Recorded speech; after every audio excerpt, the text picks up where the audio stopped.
सभी साथियों को मेरा नमस्कार। जैसा कि आपको पता है कि हम शुक्ल जी की पुस्तक से प्रश्नोत्तरी कर रहे हैं, लेकिन कुछ साथियों का कहना है कि अगर मैं पुस्तक का भी वाचन करूं तो प्रश्नोत्तरी अच्छे से समझ में आएगा। तो इसीलिए मैंने शुक्ल जी के पुस्तक को भी एक तरह से शुरू करने का प्रयास किया है।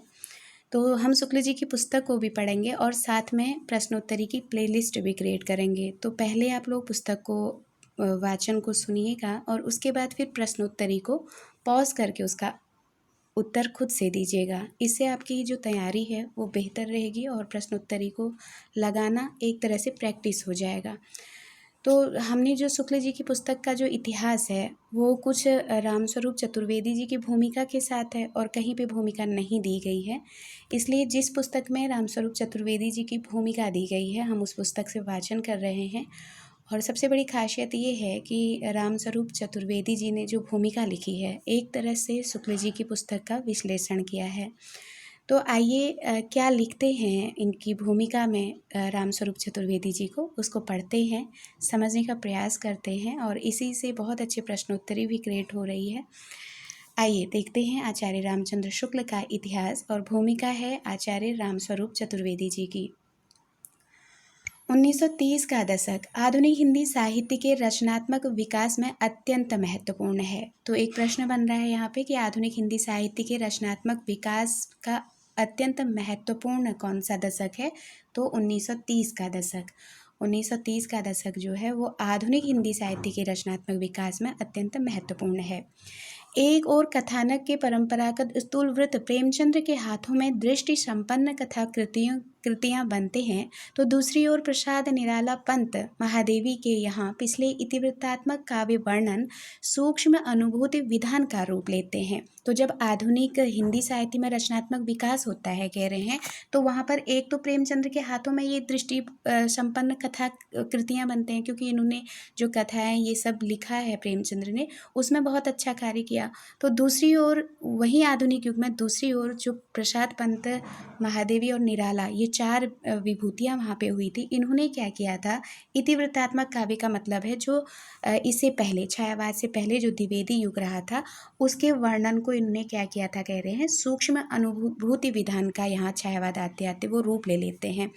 जैसे इसी के समानांतर रामचंद्र शुक्ल कविवृत्त संग्रह को इतिहास बनाते हैं। अब चतुर्वेदी जी कह रहे हैं कि जिस तरह से प्रेमचंद्र ने अपनी कथाकृतियों के आधार पर इसको विकसित किया था, उसी तरह स्थूल रूप देते हुए प्रसाद पंत निराला इन्होंने भी आधुनिक में रचनात्मक सहयोग किया। उसी तरह जो शुक्ल जी हैं इन्होंने क्या किया था कि जो वृत्त संग्रह, अब शुक्ल जी से पहले जितना भी ग्रंथ लिखा गया ना उसको चतुर्वेदी जी कह रहे हैं कि जो वृत्त संग्रह लिखे गए हैं उसको इतिहास बनाने का काम किसने किया था, कह रहे हैं शुक्ल जी ने। तो क्या कह रहे हैं, जैसे इसी के समानांतर शुक्ल ने कविवृत्त संग्रह को इतिहास बनाते हैं। तो ये चतुर्वेदी जी कह रहे हैं कि इनसे पहले हम कविवृत्त संग्रह करके पढ़ते हैं ना कि शिव सिंह सरोज का वृत्त संग्रह, फिर बड़ा कविवृत्त संग्रह ग्रियर्सन का और बड़ा भारी कविवृत्त संग्रह मिश्र बंधु का, किसी के उसमें ये नहीं लिखा गया कि वो इतिहास ग्रंथ है। तो इन जो वृत्त संग्रह चले आए उनको क्या कहते हैं, इतिहास बनाने का काम शुक्ल जी ने किया, ये चतुर्वेदी जी कहते हैं। अपने हिंदी साहित्य के इतिहास के वक्तव्य में क्या कहते हैं कि अपने हिंदी साहित्य के इतिहास के वक्तव्य का आरंभ वे यों करते हैं। तो शुक्ल जी के संदर्भ में चतुर्वेदी जी कह रहे हैं कि अपने हिंदी साहित्य के इतिहास का जब वो वक्तव्य देते हैं उसके आरंभ में शुक्ल जी क्या कह रहे हैं, देखिए जहाँ अंडरलाइन हो रही है उनको ध्यान दीजिएगा, इससे प्रश्न क्रिएट होंगे, ठीक है। हिंदी कवियों का एक वृत्त संग्रह ठाकुर शिव सिंह सेंगर ने 1883 में प्रस्तुत किया। तो पहला वृत्त संग्रह हमारे पास प्रश्न के रूप में आ गया कि किसका है, तो शिव सिंह सेंगर का 1883 में प्रस्तुत किया था। उसके पीछे सब सर अब डॉक्टर है ना, उसके पीछे 1889 में डॉक्टर अब सर ग्रियर्सन ने modern vernacular literature of northern Hindustan के नाम से एक वैसा ही बड़ा कविवृत्त संग्रह निकाला। तो प्रश्न क्रिएट हो गया, बड़ा कविवृत्त संग्रह किसने निकाला, तो ग्रियर्सन ने। सन 1913 में इस सभी सामग्री का उपयोग करके, अब इसी सभी सामग्री का मतलब जो ग्रियर्सन और इनका शिव सिंह सरोज का जो सामग्री है इसका ग्रहण करके सन 1913 में इस सभी सामग्री का उपयोग करके मिश्र बंधु श्रीयुत श्याम बिहारी मिश्र आदि ने अपना बड़ा भारी कवि वृत्त संग्रह मिश्र बंधु विनोद, जिसमें वर्तमान काल के कवियों और लेखकों का भी समावेश किया गया, 3 भागों में प्रकाशित किया। ये देखिए 3 भागों में प्रकाशित किया। आप ध्यान दीजिएगा, मिश्र बंधु विनोद जो है वो 4 भागों में प्रकाशित हुआ है, पर जब शुक्ल जी इसको लिख रहे हैं ना, ये तब 3 भागों में है। और उस समय जब लिखा गया है इनके बारे में तो 3 ही भाग प्रकाशित हुआ होगा, तो 3 भागों में प्रकाशित है कह रहे हैं। इसीलिए जो शुरू के 3 भाग हैं वो 13 के 1913 के हैं, और जो चौथा भाग है वो 34 में निकला था। तो इसलिए इन्होंने केवल 3 भागों का जिक्र किया है। ये कोटेशन है रामचंद्र शुक्ल की। और यहाँ पे एक बात ध्यान रखनी है कि अगर मिश्र बंधु आते हैं तो उसमें भी सबसे ज़्यादा महत्वपूर्ण नाम अगर पूछा जाए कि किसका आया है, तो यहाँ पे साफ साफ इन्होंने ब्रैकेट में दिया है श्याम बिहारी मिश्र का। तो ये भी हमको ध्यान रखना है। आगे देखिए, शिव सिंह सेंगर का वृत्त संग्रह है ग्रियर्सन का बड़ा कवि वृत्त संग्रह। अब बता रहे हैं शिव सिंह सेंगर का केवल वृत्त संग्रह शिव सिंह सेंगर, ग्रियर्सन का बड़ा कवि वृत्त संग्रह ग्रियर्सन का, और मिश्र बंधुओं का बड़ा भारी कवि वृत्त संग्रह। और ध्यान देना है, अभी इन्होंने ये कहा है कि मिश्र बंधु विनोद ने जब अपना ग्रंथ लिया तो 2 ग्रंथों का सहारा लिए हैं, ग्रियर्सन और ये कालिदास त्रिवेदी का है ना, कालिदास हजारा हो गया, और ये शिव सिंह सेंगर का हो गया, ये सब का सहारा लेकर के कह रहे हैं। तो ये भी हमको ध्यान रखना है कि मिश्र बंधु ने किसका सहारा लिया था। तो उपरोक्त जो पहले 2 वृत्त संग्रह आ गए हैं उनका भी इन्होंने सहारा लिया था। आगे कह रहे हैं, अब ये तीनों को ध्यान रखना है कि वृत्त संग्रह शिव सिंह सेंगर, बड़ा कवि वृत्त संग्रह मिश्र बंधु, और बड़ा कवि वृत्त संग्रह ग्रियर्सन, और बड़ा भारी कवि वृत्त संग्रह ये मिश्र बंधुओं का है। यानी वृत्त क्रमशः बढ़ता जाता है, और जो एक तरह से वृत्त की प्रकृति है, ये कह रहे हैं चतुर्वेदी जी कह रहे हैं कि वृत्त का काम क्या होता है, गोल गोल होता है वृत्त, तो वृत्त क्रमशः बढ़ता ही जाता है कह रहे हैं। और जो एक तरह से वृत्त की प्रकृति होती है, इस वृत्त को इतिहास बनाना यह रामचंद्र शुक्ल का काम है। तो इसको इतिहास बनाने का काम किसका है कह रहे हैं, रामचंद्र शुक्ल का है। देखिए अगर ये पूछा जाएगा ना कि यानी वृत्त क्रमशः बढ़ता जाता है, जो एक तरह से वृत्त की प्रकृति है, इस वृत्त को इतिहास बनाने का यह रामचंद्र शुक्ल का काम है। दर्शक से सृष्टा बनना यही इतिहास लेखन की प्रक्रिया है। दर्शक दृश्यों और घटनाओं को देखता है, बाहर से दृष्टा इसके साथ साथ उनकी आंतरिक संगति को भी देखता और पहचानता है। यों रामचंद्र शुक्ल के साथ रचना, आलोचना और इतिहास का विलक्षण तालमेल बनता है पहली बार। तो ये रामस्वरूप चतुर्वेदी जी कह रहे हैं। आगे देखेंगे, तब वृत्त संग्रह घटनाक्रम है, इतिहास है दृष्टि। ठीक है, वृत्त संग्रह क्या है, प्रश्न बन सकता है, वृत्त संग्रह क्या है, ये एक घटनाक्रम है, इतिहास क्या है, एक दृष्टि है। इस प्रसंग में आचार्य शुक्ल ने अपनी दृष्टि का आख्यान इतिहास के आरंभ में ही कर दिया है। वक्तव्य में वे कहते हैं, फिर से ये कथन है, ये महत्वपूर्ण हो जाएगा, शुक्ल जी का कथन है, क्या कहते हैं, मैंने कुछ संक्षिप्त नोट तैयार किए थे जिनमें परिस्थिति के अनुसार शिक्षित जनसमूह को बदलती हुई प्रवृत्तियों को लक्ष्य करके हिंदी साहित्य के इतिहास के काल विभाग और रचना के भिन्न भिन्न शाखाओं के निरूपण का एक कच्चा ढांचा खड़ा किया था। ये कथन किसका है, तो शुक्ल जी का है। इसकी तुलना में कुछ ही आगे मूल इतिहास के काल विभाग का प्रवर्तन जिस वाक्य से होता है, वह जैसे इतिहासकार के समस्त दर्शन का सार और सूत्र हो। गोदान, कामायनी और राम की शक्ति पूजा की ही तरह जिसका आरंभिक अंश हिंदी पाठक की जाति स्मृति का अंग बन गया है। अब यहाँ पूछा जाता है, देखिए 3 जो गोदान है, कामायनी है और राम की शक्ति पूजा है, ये तीनों जो रचनाएं हैं, इसको शुरुआत करने में आरंभिक कथन आया हुआ है ना। तो कामायनी आप देखेंगे तो उसमें भी एक कथन के साथ शुरुआत हुई है, गोदान है, गोदान भी एक कथन के साथ शुरुआत की गई है, और राम की शक्ति भी एक कथन के साथ ही शुरू होती है और एक कथन के साथ ही समाप्ति भी होती है, जिसमें हे पुरुषोत्तम जय हो करके एक आती है, अंतिम लाइन होती है। वैसे ही शुरुआत भी राम की शक्ति पूजा की एक पंक्ति से होती है। तो उसी तरह जो ये शुक्ल जी का इतिहास ग्रंथ है, ये भी एक आरंभिक कथन के साथ शुरू हुआ है। वो आरंभिक कथन क्या है कि जबकि प्रत्येक देश का साहित्य वहाँ की जनता की चित्तवृत्ति का संचित प्रतिबिंब होता है, तब वह निश्चित है कि जनता की चित्तवृत्ति के परिवर्तन के साथ साथ साहित्य के स्वरूप में भी परिवर्तन हो चला जाता है। आदि से अंत तक इन्हीं चित्तवृत्तियों की परंपरा को परखते हुए साहित्य परंपरा के साथ उनका सामंजस्य दिखाना ही साहित्य का इतिहास कहलाता है। यही वो आरंभिक कथन है।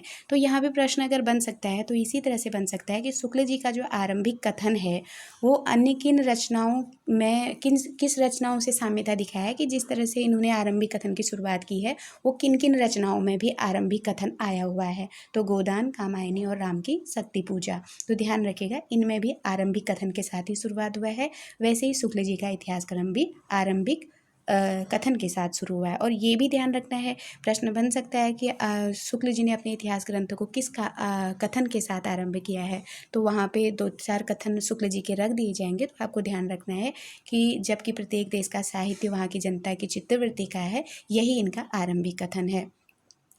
आगे कहते हैं, प्रवृत्ति बहुत से इतिहासकारों और इतिहासविदों ने अपना अपना इतिहास दर्शन बड़े विस्तार में बखाना है, तब उनके वहाँ दर्शन ही दर्शन है, दृष्टि नहीं और इतिहास नहीं।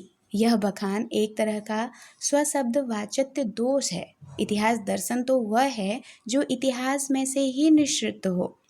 आज रामचंद्र शुक्ल के यहाँ इतिहास दर्शन और इतिहास के बीच ऐसा ही रिश्ता है।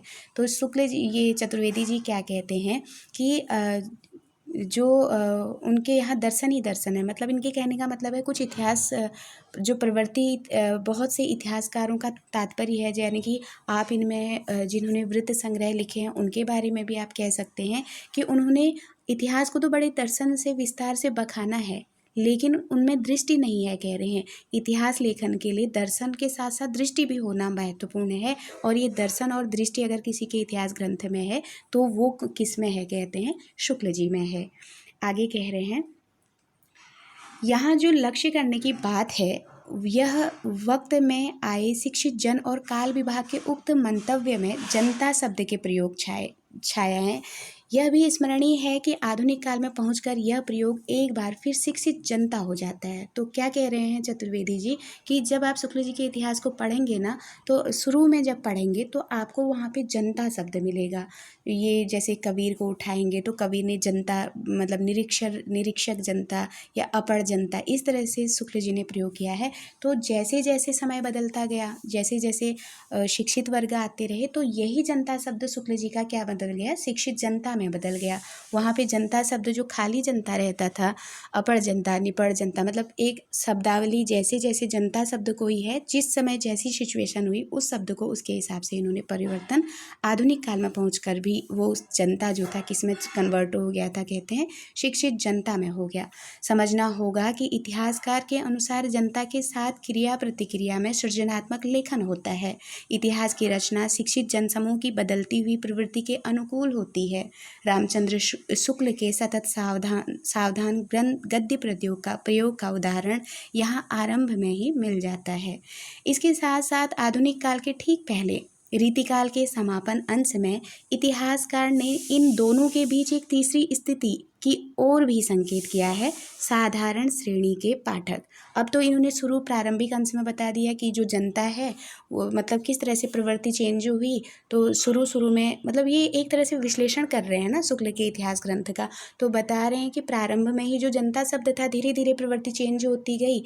तो जैसे जैसे शिक्षित वर्ग होगा वही जनता शब्द इनका आधुनिक आते आते शिक्षित जनता में कन्वर्ट हो गया।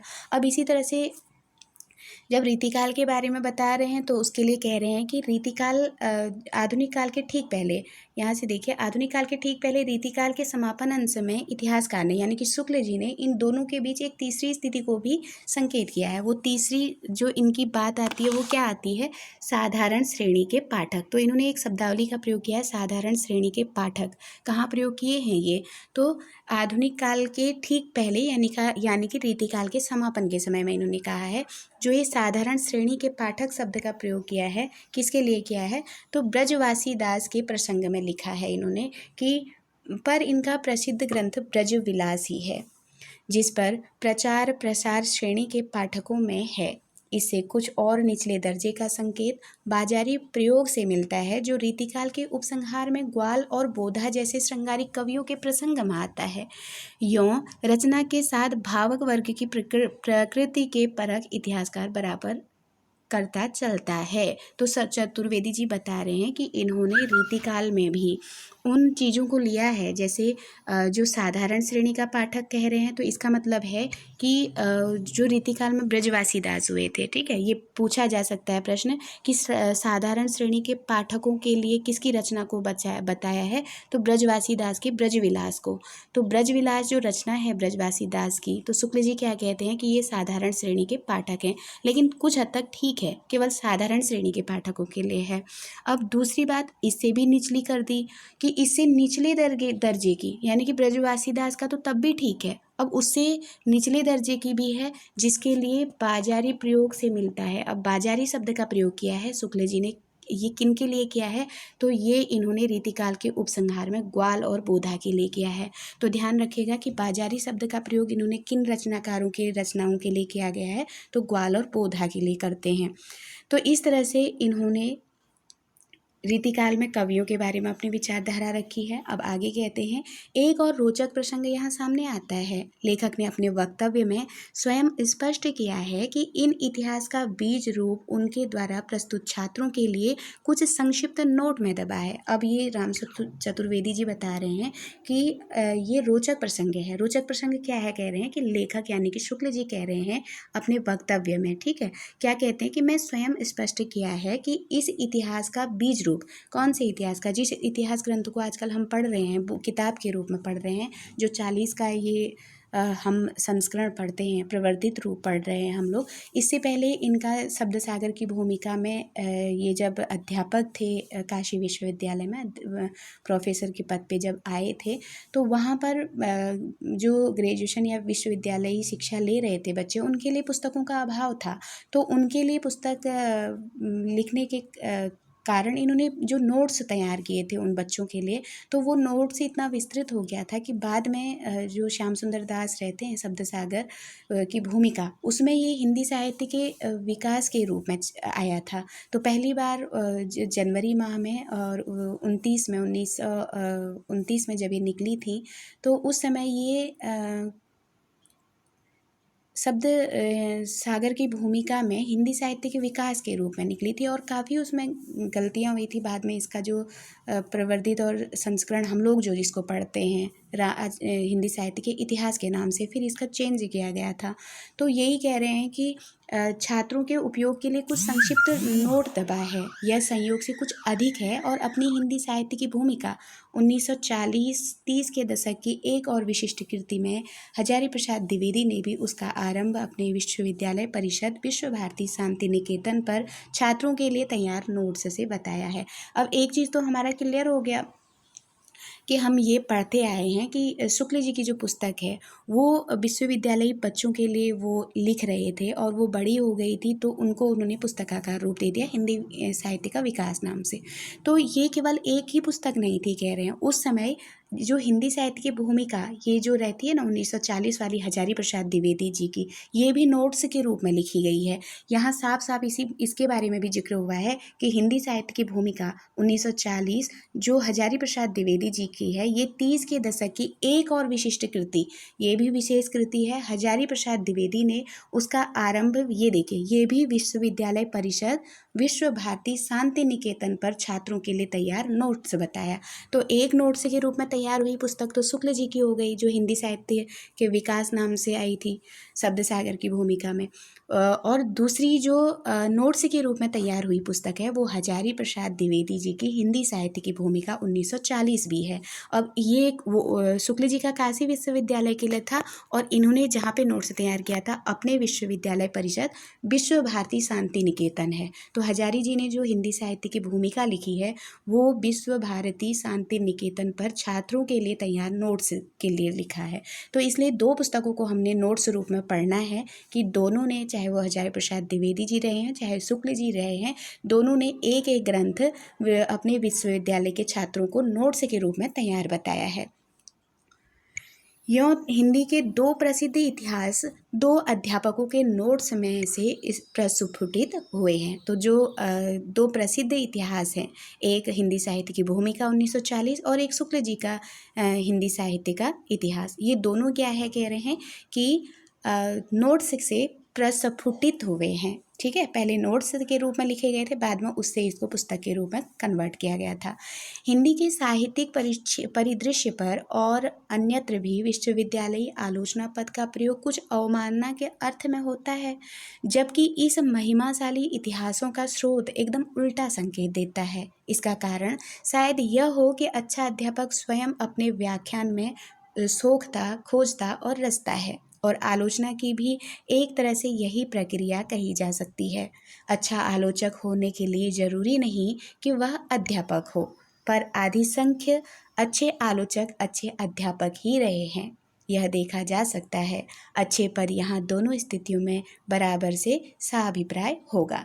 तो यही कहने का मतलब है कि अच्छा अध्यापक एक अच्छा आलोचक, यानी कि एक शुक्ल जी को आप आलोचक भी कह सकते हैं, एक अच्छा अध्यापक भी कह सकते हैं। तो एक अच्छा अध्यापक एक अच्छा आलोचक भी हो सकता है, ये कह सकते हैं। ठीक है, आगे क्या है कि इतिहास लेखन में रामचंद्र शुक्ल एक ऐसी क्रमिक पद्धति का अनुसरण करते हैं जो अपना मार्ग स्वयं प्रशस्त करती चलती है, विशेषतः जबकि साहित्य का इतिहास यहाँ पहली बार व्यवस्थित रूप में कहा जा रहा है।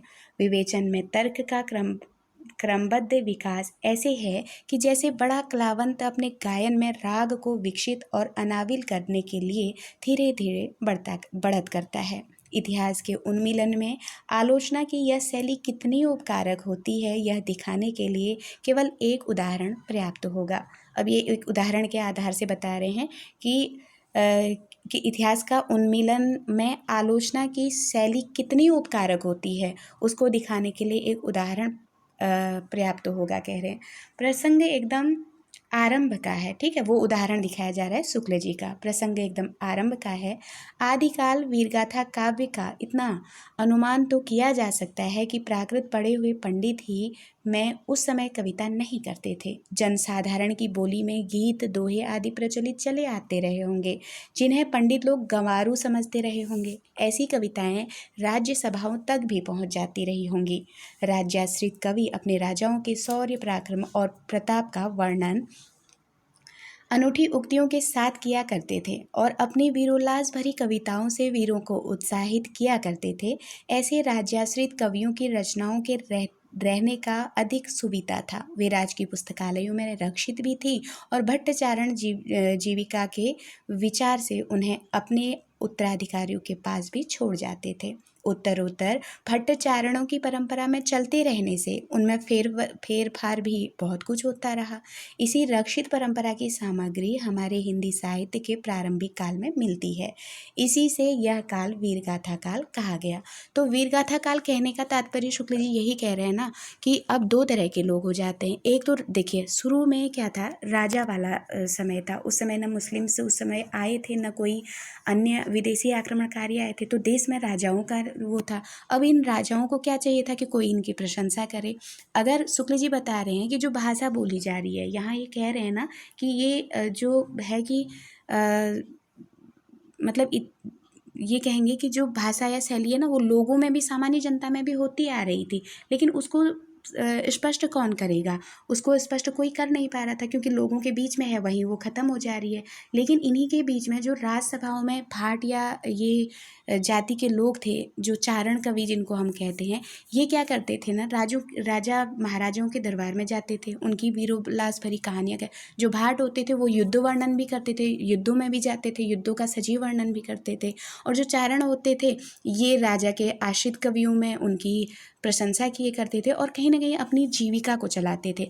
अब चाट और ये जो चारण और ये भाट रहते थे, सामान्य जनता से इनकी विशेषता हो गई, और जब ये विशिष्ट स्थान रखेंगे तो इनके द्वारा जो कुछ भी लिखा जाएगा वो कहीं ना कहीं राज्य में संरक्षित रहेगा, और यही संरक्षित जो चीज़ें हैं इसी से इतिहास को जानने में मिलती है, और बाद में उसको उसी पर कुछ फेरा बदल होता चला आया, ये कह रहे हैं शुक्ल जी। फिर क्या हुआ कि जब इसमें वीरों की वर्णन ज़्यादा देखने को मिला तो इसको वीर गाथा काल कहा गया कह रहे हैं। भारत के इतिहास में यह वह समय था जबकि मुसलमानों के हमले उत्तर पश्चिम की ओर से लगातार होते रहे थे। अब उस समय की बात बता रहे हैं कि जब मुसलमानों ने उत्तर पश्चिम से आगमन शुरू कर दिया था और वहाँ से भारत पर इनके हमले होने लगे थे। इनके धक्के अधिकतर भारत के पश्चिम प्रांत, ध्यान रखिएगा कभी भी प्रश्न अगर पूछ दे कि ये मुसलमानों का आगमन कहाँ से हुआ था, तो ये उत्तर पश्चिम की ओर से लगातार हमले कर रहे थे और इनके धक्के अधिकतर भारत के पश्चिम प्रांत के निवासियों को सहना पड़ रहा था। तो जो भी मुसलमानों का आगमन हुआ था तो इसको जो सहन करना पड़ा था सबसे पहले पश्चिम प्रांत के निवासियों को सहन करना पड़ रहा था, जहाँ हिंदुओं के बड़े बड़े राज्य प्रतिष्ठित थे। अब जितना भी उस समय प्रतिष्ठित राज्य था वो कहाँ पर था, वो पश्चिम में ही था। ठीक है, पश्चिम उस समय बहुत श्रेष्ठ रख रहा है। अगर शुरुआत की बात करेंगे तो दिमाग में बिठा के रखिएगा कि जितना भी विकसित वाला था, राजा वाला था, और जहाँ जो वंश बसे थे, राजवंश जो थे वो सारे पश्चिम में थे। तो हिंदी की भी जो विशिष्टता हुई वो भी पश्चिम में हुई, जितना भी विकसित हुआ था पश्चिम भाग हुआ था। तो कहने का मतलब है कि जितना भी मुसलमानी जो आक्रमण हुआ था वो भी कहाँ से हुआ था, पश्चिम से हुआ था। अब गुप्त साम्राज्य के ध्वस्त होने पर हर्षवर्धन, इनकी मृत्यु समय 704 के उपरांत भारत का पश्चिमी भाग ही भारतीय सभ्यता के बल वैभव का केंद्र था। अब जो ये पश्चिमी भाग है ना, ये ही भारत, अब हर्ष की मृत्यु हो गई हर्षवर्धन की, और जब इनकी मृत्यु हुई थी उस समय उसके उपरांत भी भारत का जो पश्चिमी भाग था वो क्या था, बल वैभव का केंद्र था। अगर ऐसे प्रश्न पूछ दिया कि हर्षवर्धन की मृत्यु के समय में कौन सा स्थान या कौन सा केंद्र था जो बल वैभव का केंद्र रहा है, तो पश्चिमी भाग ही बल वैभव का केंद्र रहा था। अब यहाँ पे 3 नाम आ रहे हैं, देखिए, कन्नौज, दिल्ली, अजमेर, अनहलवाड़ा। ये राजधानियाँ भी कहाँ प्रतिष्ठित थी, ये भी पश्चिम की ओर ही प्रतिष्ठित थी, उधर ही प्रतिष्ठित थी। उधर की भाषा ही शिष्ट मानी जाती थी और कवि चारण आदि उसी भाषा में रचना करते थे। तो जो ये पश्चिम की भाषा थी ना, ये भाषा भी पश्चिम की ही शिष्ट मानी जा रही है, और ये कवि और चारण जो हुए ना, उसी भाषा में रचना करते थे। जो शिष्ट भाषा होगी उसी में प्रयोग करेंगे। प्रारंभिक काल का जो साहित्य हमें उपलब्ध है उसका आविर्भाव उसी भूभाग में हुआ है। तो उसी से तात्पर्य है कि शुक्ल जी का कहना है कि जो हमें ये साहित्य उपलब्ध होता है प्रारंभिक काल का, वो कहाँ का है, तो वो भी पश्चिमी भूभाग का ही है। अतः यह स्वाभाविक है कि उसी भूभाग की जनता की चित्तवृत्ति की छाप उस साहित्य पर होगी। उसी भूभाग से तात्पर्य जहाँ भी इस तरह का आ रहा है प्रारंभिक साहित्य के बारे में, तो हमको सोचने में देर न लगाना चाहिए कि पश्चिमी भाग के बारे में बात हो रही है। तो यहाँ पे कह रहे हैं कि जो भी हमको साहित्य मिलता है वो पश्चिमी भाग से संबंधित है। हर्षवर्धन के उपरांत ही साम्राज्य भावना देश से अंतर्हित हो गई थी और खंड खंड होकर गहरवार, चौहान, चंदेल और परिहार आदि राजपूत राज्य पश्चिम की ओर प्रतिष्ठित थे। अब पूछा जाएगा ना कि जैसे जब हर्षवर्धन की मृत्यु हो गई थी तो कौन से राज्य थे कौन से राजपूत राज्य से थे जो पश्चिम की ओर प्रतिष्ठित हुए थे, तो इन 4 आप राज्यों को कंठस्थ कर लीजिएगा। इसमें से अगर जिस हिसाब से प्रश्न बनाएगा तो कौन सा नहीं है भी पूछा जा सकता है। तो गहरवार, चौहान, चंदेल और परिहार, ये जो राजपूत राज्य थे हर्षवर्धन के उपरांत ये पश्चिम की ओर प्रतिष्ठित हो गए थे। ठीक है, वे अपने प्रभाव की वृद्धि के लिए परस्पर लड़ा करते थे। अब इनके पास तो कुछ नहीं था, तो एक राजा दूसरे राजा से लड़ रहा था, दूसरा तीसरे से तीसरे, ये आपस में ही लड़ने लग गए थे। ठीक है, लड़ाई किसी आवश्यकतावश नहीं होती थी, कभी कभी तो शौर्य प्रदर्शन, देखिए कोई चीज़ें प्राप्त नहीं थी, राजा हैं तो अपने अपने राज्य में खूब विकसित है, पूरा राज्य विकसित है, लेकिन इनमें जो लड़ाइयाँ हो रही थी परस्पर केवल शौर्य प्रदर्शन मात्र के लिए यूँ ही मोल ली जाती थी। जो कुछ भी था कारण क्या था, केवल शौर्य, अपनी वीरता का प्रदर्शन करना ही था जो इनके बीच लड़ाई का कारण था। जब हम रासो साहित्य को पढ़ते हैं ना, वहाँ तो हम ये पढ़ते हैं कि किसी सुंदर स्त्री को देख करके उसी को प्राप्त करने की वजह से लड़ाइयाँ हो जाती थी। लेकिन जब ये प्रारंभिक साहित्य जो हम पढ़ रहे हैं, यहाँ पे युद्ध का कारण जो राजाओं में, जब राजवंश चल रहे थे तो राजाओं में युद्ध का कारण क्या था, केवल शौर्य प्रदर्शन था, है ना। तो हो सकता है वहाँ पे ऑप्शन में ये रख दे कि सुंदर स्त्रियों को प्राप्त करने के लिए, या किसी भूभाग को प्राप्त करने के लिए, या ये रख ले कि शौर्य प्रदर्शन के लिए। तो हमारे दिमाग में होना चाहिए कि जो ये राजे थे आपस में क्यों लड़ाई करते थे, तो शौर्य प्रदर्शन के लिए करते थे। बीच बीच में मुसलमानों के भी हमले होते रहे थे। अब इनके जब राजाओं का ये राज्य था तो धीरे धीरे मुसलमानों के भी हमले हो रहे थे। सारांश यह है कि जिस समय से हमारे हिंदी साहित्य का अभ्युदय होता है, तो शुक्ल जी क्या कहते हैं कि जब हमारे हिंदी साहित्य का अभ्युदय होता है वह लड़ाई भिड़ाई का समय था। तो यानी कि जब हमारा साहित्य अभ्युदय हो रहा है तो उस समय देश में लड़ाई भी होने लगी थी, क्योंकि मुसलमानों का आगमन भी शुरू हो गया था। वीरता के गौरव का समय था और सब बातें पीछे पड़ गई थी। ये कथन है शुक्ल जी का। आगे देखेंगे, देशभाषा काव्य का राजभाषा से संबंध, चारणों की मौखिक परंपरा में उन वीर काव्यों का समावेश, मौखिक परंपरा में फेरफार की संभावना से संदिग्ध पाठ, पश्चिम की हिंदू राजधानियाँ, मुसलमानों के हमले, वहाँ की भाषा में वहाँ के जीवन का चित्रण यह है। इतिहासकार शुक्ल के अनुसार वीर गाथा या कि चारण काव्य के विकास की कथा उपयुक्त अपेक्षा लंबे उद्धरण को प्रस्तुत करने से यह संभव होता है कि तर्क का एक एक चरण एक दूसरे से जुड़ा हुआ, एक दूसरे से ही निकलता दिखेगा। इसलिए पाठक को उस पर चलने में सुगमता होगी। जटिल से जटिल प्रसंग आसानी से हृदयगम हो जाता है।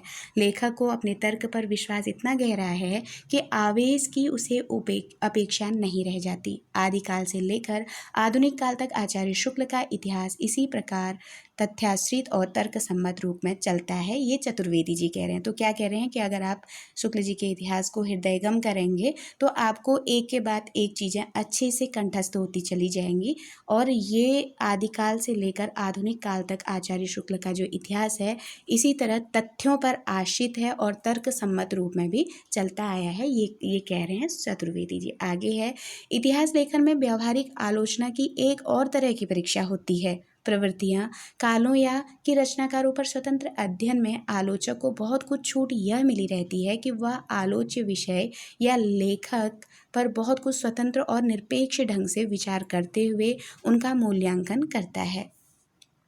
तो ये ध्यान रखना है हम लोगों को कि इतिहास लेखन में व्यावहारिक आलोचना, ठीक है, व्यावहारिक आलोचना की एक और तरह की परीक्षा होती है। कह रहे हैं वो क्या परीक्षा है कि प्रवृत्ति, काल या कि रचनाकारों पर स्वतंत्र अध्ययन में जब कोई आलोचक किसी रचनाकार पर स्वतंत्र अध्ययन करेगा तो उसको ये छूट मिली होती है कि आलोच्य विषय या लेखक पर बहुत कुछ स्वतंत्र और निरपेक्ष ढंग से विचार करते हुए उनका मूल्यांकन कर सकता है।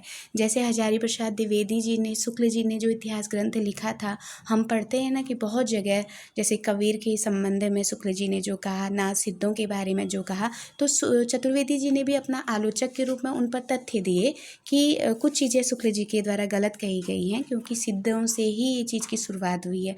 तो बहुत जगह शुक्ल जी ने भी उसको माना और पर अगले संस्करण में उनका वो चीज़ बदल के हमारे सामने आता है।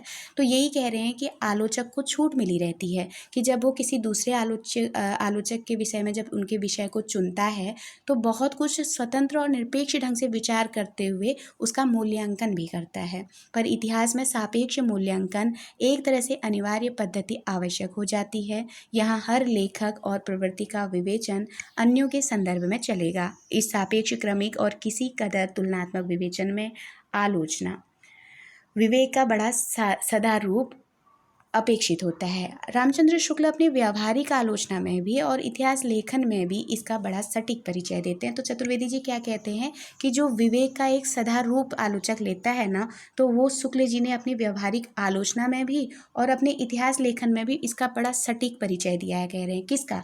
विवेक का, अपने बुद्धि विवेक का।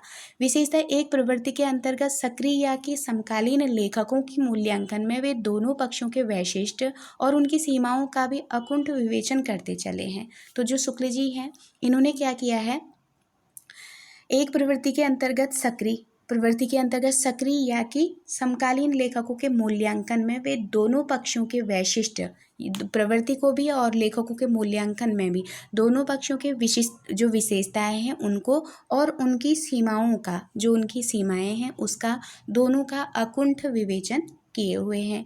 इस प्रसंग में हम 2 उदाहरण उठाएंगे। अब ये उदाहरण देते हुए बता रहे हैं कि एक है सूर तुलसी विषयक, बता रहे हैं ना कि इन्होंने जो शुक्ल जी हैं किस तरह से 2 लोगों को मतलब किसी भी के के विषय में बताते हैं तो उसका मूल्यांकन दो तरह से करते हैं। एक उनकी प्रवृत्ति के अंतर्गत उसकी सक्रियता को लेकर के करते हैं, उनकी विशेषताएं और उनकी सीमाओं के बारे में भी बताते हुए चलते हैं।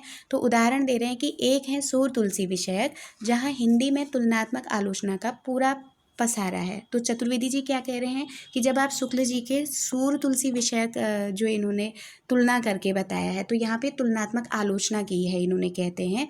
और दूसरी ओर आधुनिक काल के, अब एक और तो इन्होंने भक्ति काल के इनको ले लिया, सूर तुलसी जायसी को ले लिया, और सूर तुलसी जायसी में इन्होंने आलोचना दिखाई है कि किस तरह से सूर तुलसी से श्रेष्ठ हैं, या तुलसी सूर से श्रेष्ठ हैं, या जायसी कितना श्रेष्ठ हैं, कौन किस विशेषता में एक दूसरे से श्रेष्ठता है। तो दोनों इनमें तुलनात्मक अध्ययन भी किया है। तो हम ध्यान यहाँ देंगे कि शुक्ल जी ने अपनी विधेयात्मक पद्धति तो प्रयोग की है, साथ में तुलनात्मक भी इन्होंने दर्शाया है बहुत जगह, ठीक है। और दूसरी ओर जब आधुनिक काल में ये शुक्ल जी जाते हैं तो वहाँ भी दो गद्य व्यवस्थापकों का अपना अपना वैशिष्ट आशय महावीर प्रसाद द्विवेदी और श्याम सुंदर से है। तो दो गद्य व्यवस्थापक जो उस समय के थे, एक महावीर प्रसाद द्विवेदी और एक श्याम सुंदर दास, इनमें भी इन्होंने तुलना दिखाई है। तो ये चीज़ बता रहे हैं रामस्वरूप चतुर्वेदी जी कि जब इन्होंने एक लेखकों के बारे में जो अपना मत रखा है कि किससे कौन किस तरह से श्रेष्ठ है, तो एक तरह से तुलना की है। तो सूर तुलसी और जैसी में भी किया है, और अगर आधुनिक काल में आते हैं तो दो गद्य व्यवस्थापक रहे हैं, एक महावीर प्रसाद द्विवेदी और एक श्याम सुंदर दास, इनमें की है, कहते हैं। आगे क्या कहते हैं, सूर में प्रसंगोद भावना की जो क्षमता है वह तुलसी में नहीं। ये कथन देखिए चतुर्वेदी जी तो बता रहे हैं, लेकिन ये कथन जो है ना, ये सीधे सीधे ये शुक्ल जी का उठाया है उन्होंने। क्या कहते हैं, सूर में प्रसंगोद भावना की जो क्षमता है वह तुलसी में नहीं है। देखिए काट दिए तुलसी को और यहाँ सूर को श्रेष्ठ बना दिया इन्होंने। इनमें जो प्रसंगोद भावना करने का ढंग है ना, वो सूर में अच्छा है कह रहे हैं, और तुलसी में नहीं है कहने। अपनी यह मान्यता आलोचक इतिहासकार तुलसी के प्रसंग में भी रखता है। अब यहाँ सूर को तो श्रेष्ठ दिखा दिया और यहाँ तुलसी को कमसल कर दिया। अब आगे क्या कह रहे हैं कि तुलसी के बारे में भी अच्छी लाइन बोली है। क्या बोलते हैं कि और फिर सूर के संदर्भ में भी बोलते हैं। तुलसी के विवेचन के अंतर्गत वो कहते हैं, क्या कह रहे हैं, तुलसी में प्रसंगों की जो नवीन उद्भावना सूर सागर में पाई जाती है वह तुलसी के किसी ग्रंथ में नहीं मिलती। ये इन्वर्टेड कॉमा और महत्वपूर्ण है। पहले तो ये कथन के रूप में याद रखिएगा कि प्रसंगों की जो नवीन उद्भावना सूर सागर में पाई जाती है वह तुलसी के किसी ग्रंथ में नहीं है। किसका कथन है, तो शुक्ल जी का कथन है, ठीक है। और ये सूरसागर में जो सूरदास ने लिखा है उसके संदर्भ में कहा है। सूर प्रसंग में विवेचन यूँ है। अब सूर के बारे में क्या कह रहे हैं कि सूर की बड़ी भारी विशेषता, ये कथन भी आप ध्यान रखेंगे कि सूर की बड़ी भारी विशेषता है नवीन प्रसंगों की उद्भावना। तो जो विशेषता सूर के अंदर है नवीन प्रसंगों की, वो तुलसी में नहीं मिलती है। यहाँ तुलसी को हटा दिया और इनके लिए दो महत्वपूर्ण कथन शुक्ल जी ने कह दिए हैं। प्रसंगोद्भावना करने वाले ऐसी प्रतिभा हम तुलसी में नहीं पाते हैं। तो ये सीधे सीधे कोटेशन है कि यहाँ तक आप लोगों को ध्यान रखना है कि ये तुलसी में नहीं मिलते हैं, पर तुलसी की विशेषता है। अब तुलसी के संदर्भ में क्या कह रहे हैं कि उनकी सर्वांग पूर्णता। तो तुलसी की विशेषता क्या है, उनकी सर्वांग पूर्णता है, जो उनकी काव्य भाषा के विविध प्रयोग में, सभी प्रचलित काव्य शैलियों के चयन में और भक्ति प्रसिद्धि में दृष्टि है। तो भक्ति प्रसिद्धि में, उनकी काव्य शैलियों के चयन में और काव्य भाषा के विविध प्रयोग में, इतने सब चीज़ों में तुलसी ने जो अपना मत रखा है वो क्या है, उनकी सर्वांग पूर्णता। तो ये और कवियों में नहीं है। अब सूर में ये नहीं है और जायसी में ये नहीं है जो तुलसी के अंदर है ना। तो क्या कहते हैं उनके विषय में जो इन्होंने कोटेशन कहा है तुलसी के संदर्भ में, देखिए, यह सूचित करने की आवश्यकता नहीं कि न तो सूर का अवधि पर अधिकार था न जायसी का ब्रजभाषा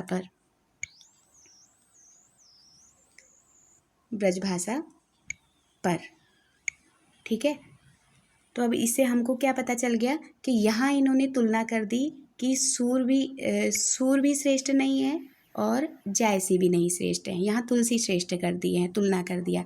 अब यहाँ देखिए तो क्या कहते हैं कि यह सूचित करने की आवश्यकता नहीं, न तो सूर का अवधि पर, भाषा क्या है, अवधि पर। अब सूर का अवधि पर नहीं है, सूर ब्रज भाषा में लिखे हैं ना, तो इनका अवधि पर अधिकार नहीं है। अब जायसी को देखे, यहाँ जायसी को बताए तो जायसी के लिए ब्रज भाषा चूज कर दिए, तो ब्रज भाषा पर जायसी नहीं लिखे हैं, जायसी ने ठेठ अवधि का प्रयोग किया है।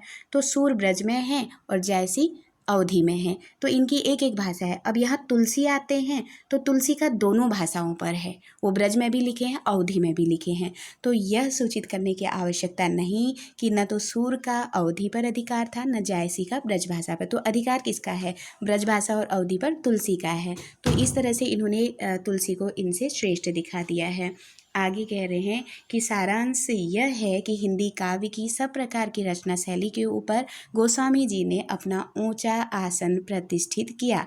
क्यों? तो ये जो रचना शैली है, उन्होंने अवधि भी ले ली, ब्रजभाषा भी ले ली, दोनों भाषाओं को लेके चले, तो ऊंचा आसन किसका हो गया? गोस्वामी जी का। तो ये भी पूछा जा सकता है कि हिंदी काव्य में सब प्रकार की रचना शैली में ऊंचा आसन, अपना ऊंचा आसन किसने रखा था? तो गोस्वामी जी ने रखा था, यानी कि तुलसीदास ने। यह उच्चता और किसी को प्राप्त नहीं। तो जो ये उच्चता गोस्वामी जी को थी, वो किसी को प्राप्त नहीं है। लोक संग्रह का भाव उनकी भक्ति का एक अंग था। कृष्णोपासक भक्तों में इस अंग की कमी थी। कृष्णों के उपासना वाले जो थे, उनमें इस तरह से तुलसी की जो भावना है, उसकी कमी थी। यह स्वतंत्र विवेचन के साथ साथ सापेक्ष दृष्टि बराबर वर्तमान है। आशंसा के अंतर्गत सूर का जो प्राच्य है वो सूर को मिलता है, तुलसी का जो है वह तुलसी को। सूर तुलसी के साथ साथ जायसी भी विवेचन क्रम के अनिवार्य विषय हैं। तो इन तीनों में जब सूर को श्रेष्ठ दिखाना था, शुक्ल को सूर को दिखाए, तुलसी को कम कर दिए, और जहाँ तुलसी को श्रेष्ठ दिखाना था तो तुलसी को श्रेष्ठ कराए, जायसी और सूर को कमसल कर दिए। अब यहाँ एक वो सूर जायसी के बारे में भी बताएंगे। देखिए क्या कहते हैं। तुलसी का जो है वह तुलसी और सूर तुलसी के यहाँ से देखिएगा कि तुलसी का जो है वह तुलसी को सूर तुलसी के साथ साथ जायसी भी विवेचन क्रम के अनिवार्य विषय हैं। तो जायसी के लिए क्या कहते हैं कि इतिहास में दिखाया गया है कि जायसी के अक्षय कीर्ति का आधार पद्मावत है। प्रश्न पूछा जाता है ये वाला कि जायसी की अक्षय कीर्ति का आधार कौन सी रचना है? तो पद्मावत है, जिसके पढ़ने से यह प्रकट हो जाता है कि जायसी का हृदय कैसा कोमल और प्रेम की पीर से भरा हुआ था। तो आप यहाँ पे देखिएगा, प्रेम की पीर इन्होंने अक्सर रीतिकालीन कवियों के बारे में वहाँ उठाया है। तो ऐसे वहाँ पे घनानंद ये सब रखेंगे और शब्द डाला होगा कि भक्ति काल में किसके लिए इन्होंने प्रेम की पीर से भरा हुआ हृदय कहा है। और ये गलतियाँ करते हैं हम लोग। हमने पढ़ा होता है ना कि प्रेम की पीर इन्होंने घनानंद को या आलम को या बोधा को, इनको ये प्रयोग किए हैं, तो झट से रीतिकाल समझ में आएगा। तो रीतिकाल को ध्यान नहीं देंगे या भक्ति काल को ध्यान नहीं देंगे। तो भक्ति काल में इन्होंने प्रेम की पीर का से भरा हुआ जो हृदय है वो जायसी का भी कहा है शुक्ल जी ने। ये चीज़ को हमको ध्यान रखनी है। ठीक है, आगे ये क्या कहते हैं, इसके संदर्भ में क्या कह रहे हैं। देखिए जायसी के विषय में क्या कहते हैं कि ये कोटेशन पूरी आप लोग ध्यान रखेंगे कि जायसी ग्रंथावली की भूमिका में तुलना और स्पष्ट है। जायसी का क्षेत्र तुलसी की अपेक्षा परिमित है। तो कथन किसका है? शुक्ल जी का है। अब ये तुलसी से श्रेष्ठ जायसी को दिखा रहे हैं। क्या कह रहे हैं कि जायसी का क्षेत्र तुलसी की अपेक्षा परिमित है, सीमित है, ठीक है, पर प्रेम वेदना उनकी अत्यंत गूढ़ है। जो प्रेम की वेदना है ना, वो तुलसी में नहीं पाई जाती है, वो प्रेम वेदना जायसी में अधिक पाई गई है। रामचंद्र शुक्ल का यह आलोचनात्मक विवेक जहाँ उनकी विशिष्ट ग्राहिणी क्षमता का संकेत देता है, वहाँ उनके सापेक्ष मूल्य निर्धारण की बुनियादी पात्रता की भी व्याख्या, विवेचन, मूल्यांकन के पक्ष यों एक दूसरे में घुल मिलकर पाठक के मन में आलोचक की अनिवार्य व्यापक विश्वसनीयता को प्रतिष्ठित कहते हैं। तो इतना सूर, तुलसी और जायसी को लेकर जितना भी हम लोग यहाँ पे पढ़े हैं, एक तरह से इन्होंने तुलनात्मक पद्धति का यहाँ पे प्रयोग किया है।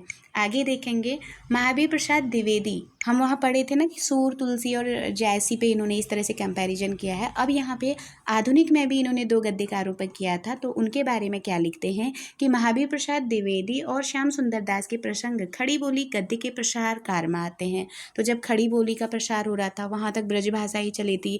तो महावीर प्रसाद द्विवेदी जब आए तो उनका मानना था कि जो काव्य है, भारतेंदु युग में भी काव्य ब्रजभाषा में ही लिखाया जा रहा था। तो द्विवेदी जी का कहना था कि काव्य हो चाहे गद्य हो, भले ही उसको करने में थोड़ा कठिनाई आएगी, लेकिन काव्य भी खड़ी बोली में ही लिखा जाएगा। तो ये गद्य प्रसार के काल में आते हैं। तो यहाँ धातव्य है कि दोनों इतिहासकार के अपने समकालीन हैं और किसी कदर प्रतिस्पर्धी भी हैं। तो श्याम सुंदर दास और ये महावीर प्रसाद द्विवेदी, इनके लिए क्या कह रहे हैं कि ये दोनों इतिहासकार अपने समकालीन भी हैं और किसी कदर ये एक आपस में प्रतिस्पर्धी भी हैं। तब विशेष बात यह है कि उनकी कमियों जैसी निर्भीक भाव से दिखाई गई हैं, उसके कुछ अधिक उत्साह के साथ उनका वैशिष्ट्य और योगदान अंकित हुआ है। तो यहाँ पे शुक्ल जी ने क्या कहा है कि उनकी इन दोनों की जो कमियां भी निर्भीकता के साथ दिखाए हैं शुक्ल जी, तो कहीं कहीं इन दोनों की जो विशेषताएं हैं उसमें योगदान भी, इन्होंने एक दूसरे का जो योगदान है वो भी गहराई से दिखाया है। गद्य साहित्य का प्रसार प्रकरण के आरंभिक अंश में गद्य व्यवस्था के लिए महावीर प्रसाद द्विवेदी के समग्र योगदान पर टिप्पणियों है। तो गद्य, ये ध्यान रखना है कि गद्य साहित्य का प्रसार प्रकरण, इसके आरंभिक अंश में इन्होंने ये चीज़ लिखी है। तो इन्वर्टेड कॉमा है, इसको आप लोग याद रखिएगा। पर जो कुछ हुआ, क्या लिखते हैं, पर जो कुछ हुआ वही बहुत हुआ और उसके लिए हमारा हिंदी साहित्य पंडित महावीर प्रसाद द्विवेदी जी का सदा ऋणी रहेगा। ध्यान रखिएगा ये कथन किसके लिए है, तो शुक्ल जी के लिए है। और याद रखिएगा ये कहाँ लिखा है, तो गद्य साहित्य का प्रसार प्रकरण के आरंभिक अंश में इन्होंने लिखा है। ये बात याद रखना कि ये प्रश्न, ये कोटेशन देखिए, ये भी पूछा जा सकता है कि शुक्ल जी ने महावीर प्रसाद द्विवेदी, क्योंकि यहाँ पे महावीर प्रसाद द्विवेदी का नाम आया है ना, तो ये तो समझ में आ जाएगा किसने लिखा है, पूछा जाएगा। तो ये महत्वपूर्ण है कि ये शुक्ल जी ने लिखा है ना। तो किसके विषय में लिखा है ये तो नहीं पूछा जाएगा, क्योंकि महावीर प्रसाद द्विवेदी जी यहाँ पे आए हुए हैं। तो पर जो कुछ हुआ वही बहुत हुआ और उसके लिए हमारा हिंदी साहित्य पंडित महावीर प्रसाद द्विवेदी जी का सदा ऋणी रहेगा। किसने कहा है इनके लिए, तो शुक्ल जी ने कहा है। अगर ये पूछ लिया कि कहाँ पे कहा गया है, तो गद्य साहित्य का प्रसार प्रकरण के आरंभिक अंश में कहा गया है, ये आपको ध्यान रखना है। आगे, पर स्वयं उनके अपने लेखन का मूल्यांकन कुछ दूसरे ढंग का है। कवि और कविता कैसा गंभीर विषय है, कहने की आवश्यकता नहीं। अब कवि और कविता जो महावीर प्रसाद द्विवेदी जी की है उसके विषय में कह रहे हैं, ये कैसी गंभीर विषय है, कहने की आवश्यकता नहीं, शुक्ल जी कह रहे हैं। पर इस विषय की बहुत मोटी मोटी बातें बहुत मोटे तौर पर कही गई हैं। द्विवेदी जी के लेखों को पढ़ने से ऐसा जान पड़ता है कि लेखक बहुत मोटे अक्ल के पाठकों के लिए लिख रहा है। ये मोटे अक्ल के पाठकों के लिख रहा है। तो ये कोटेशन भी पूछा जाता है कि ये किसके लिए कहा गया है। ठीक है, ये आप लोग ध्यान रखेंगे कि किस में कहा गया है। तो ये कथन यहाँ से आप लोग ध्यान देंगे कि द्विवेदी जी के लेखों को पढ़ने से ऐसा जान पड़ता है कि लेखक बहुत मोटे अक्ल के पाठकों के लिए लिख रहा है। ये शुक्ल जी ने किस रचना के संदर्भ में कहा है, यानी कि किस रचना को पढ़ के कहा है, तो महावीर प्रसाद द्विवेदी जी की जो कवि और कविता है ना, उसमें लिखा है, उसके बारे में शुक्ल जी ने लिखा है। तो यहाँ पे कहने का तात्पर्य है कि मोटी अक्ल के पाठक किसके संदर्भ में कह रहे हैं, प्रश्न ये उठता है ना। तो यहाँ पर अब चतुर्वेदी जी का मत देखिए कि वो क्या कहते हैं। अब यह आचार्य शुक्ल के अपने पाठकों पर है कि वे देखें कि यह व्यंग्य द्विवेदी जी ने पाठकों पर है कि स्वयं लेखक पर। ठीक है, ये कहते हैं रामस्वरूप चतुर्वेदी जी। वो कह रहे हैं कि शुक्ल जी का जो ये पुस्तक पढ़ रहे हैं, ठीक है, जो भी शुक्ल जी के पाठक हैं, जो पढ़ने वाले हैं इनकी पुस्तक को, अब वही देखें, कह रहे हैं कि जो शुक्ल जी ने ये लाइन प्रयोग कर रखी है कि महावीर प्रसाद जी के जो ये कवि और कविता में लिखा गया है, ये मोटे अक्ल के पाठकों के लिए इन्होंने लिखा है। तो यहाँ पे चतुर्वेदी जी कह रहे हैं कि ये व्यंग्य जो है द्विवेदी जी के पाठकों पर है, या द्विवेदी जी ने अपने पाठकों के लिए लिखे हैं या फिर स्वयं लेखकों पर लिखा है शुक्ल जी ने। ये आप लोग खुद समझिए, ये चतुर्वेदी जी कह रहे हैं।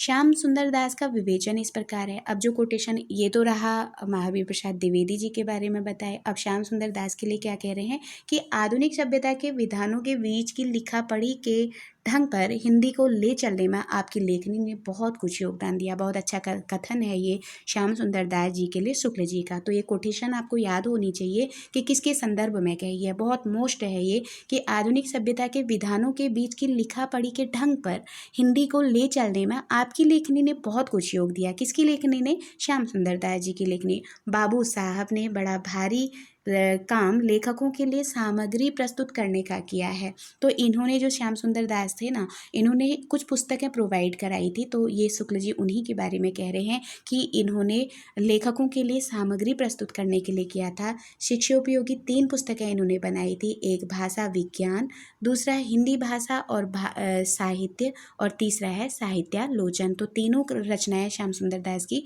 याद होनी चाहिए। भाषा विज्ञान श्याम सुंदर दास, हिंदी भाषा और साहित्य श्याम सुंदर दास, और साहित्यालोचन श्याम सुंदर दास भी आपके लिखी या संकलित की हैं। तो ये कथन था शुक्ल जी का श्याम सुंदर दास जी के संदर्भ में।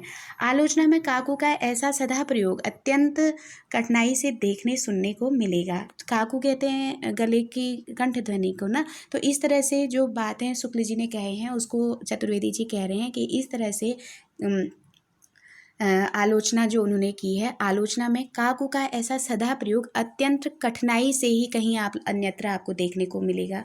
जो शुक्ल जी दिए हैं ऐसा कहीं नहीं मिलेगा, ये कहने का मतलब है। मूल भाव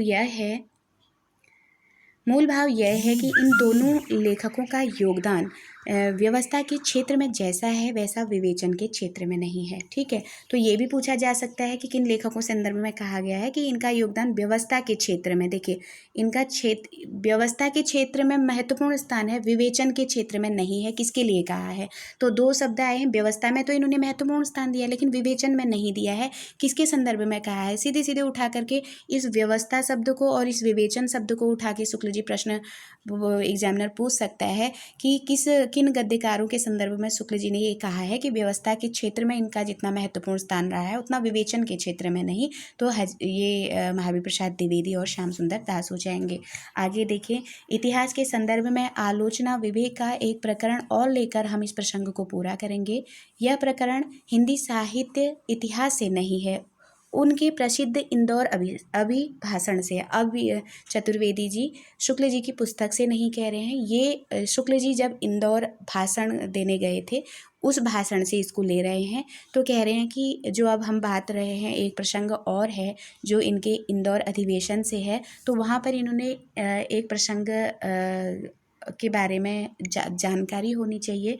तो उसके संदर्भ में बता रहे हैं कि हिंदी साहित्य सम्मेलन के इंदौर अधिवेशन की साहित्य परिषद के अध्यक्ष पद से दिया हुआ एक ऐतिहासिक अभिभाषण जो इन्होंने 1935 बाद में काव्य में अभिव्यंजनावाद शीर्षक के रूप में प्रकाशित हुआ। ये पूछा जा सकता है, इतना ध्यान रखिएगा कि शुक्ल जी का जो इंदौर अभिभाषण था वो बाद में किस नाम से उसमें परिवर्तन किया गया था, तो काव्य में अभिव्यंजनावाद नाम से प्रकाशित हुआ था।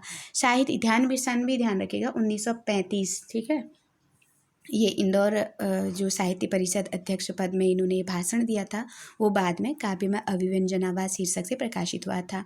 साहित्य परिषद के इन अभिभाषणों में एक प्रथा यह रही थी कि भाषणकर्ता अपना मूल विवेचन करने के साथ साथ हिंदी साहित्य की पिछली गतिविधि और प्रकाशित कृतियों पर भी अपने विचार व्यक्त करता था। तो महत्वपूर्ण प्रश्न है ये भी कि प्रश्न पूछा जा सकता है कि ये प्रथा किस में रही है कि भाषणकर्ता अपना मूल विवेचन के साथ साथ हिंदी साहित्य की पिछली गतिविधि और प्रकाशित कृतियों पर भी विचार व्यक्त करता है।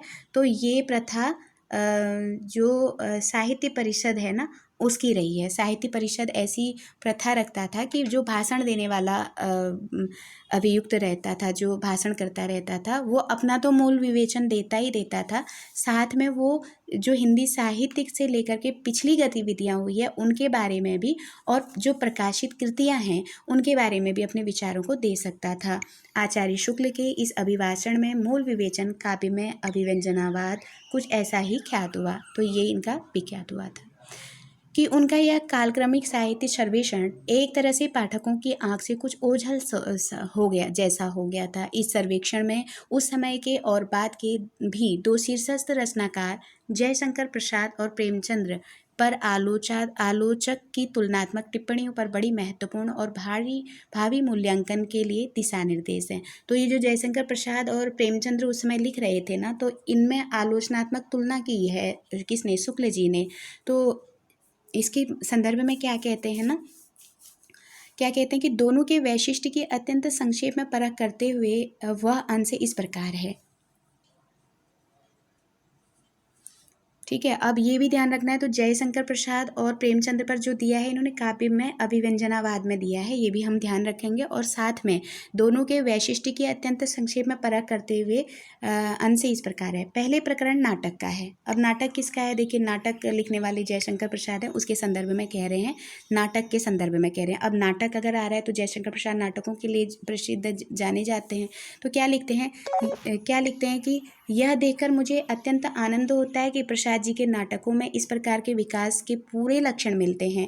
मेरे देखने में अच्छे सामाजिक नाटकों का अभाव अभी बना है। इसके लिए प्रसाद जी से न करूँगा प्रसाद जी से न करूँगा। जिस ऐतिहासिक क्षेत्र को उन्होंने लिया है उसी के भीतर उन्हें अपनी प्रतिभा उत्तरोत्तर विकास करना चाहिए। तो ये कथन किसका है, तो शुक्ल जी का है। किसके संदर्भ में है, तो ये प्रसाद जी के नाटकों के संदर्भ में है। कहने का तात्पर्य ये है कि जो प्रसाद जी ने नाटक लिखे थे ना, तो वो ऐतिहासिक हैं, उसमें इतिहास ज़्यादा मिलता है, लेकिन उनके नाटकों में ना सामाजिकता का अभाव मिलता है। ये चीज़ शुक्ल जी को अच्छा नहीं लगा। तो उनका कहना था कि अगर वो सामाजिकता भी रखते तो इनके नाटक और ज़्यादा प्रसिद्ध होते। लेकिन क्या कहते हैं कि प्रसाद जी से मैं नहीं कहूँगा इसके संदर्भ में, ठीक है, इसके लिए प्रसाद जी से ना करूँगा। जिस ऐतिहासिक क्षेत्र को उन्होंने लिया है, अब इतिहास क्षेत्र को लिया है तो उसी में अपनी प्रतिभा को उत्तरोत्तर वो विकास करें, कहते हैं। फिर प्रसंग उपन्यास का है। अब उपन्यास के लिए कौन जाने जा रहे हैं, प्रेमचंद्र, ठीक है, जहाँ केंद्र में है प्रेमचंद्र। यह सर्वेक्षण इस प्रकार है। अब प्रेमचंद्र को भी टारगेट किए हैं, आलोचना कर रहे हैं दोनों की। नाटक के संदर्भ में आलोचना की जयशंकर प्रसाद की, उनके लिए कह दिया कि उन्होंने ऐतिहासिक नाटक तो खूब सारे लिखे हैं, लेकिन जितने भी ऐतिहासिक नाटक लिखे अगर उसमें सामाजिकता भी दर्शाई होती तो इनके नाटक और अच्छे होते।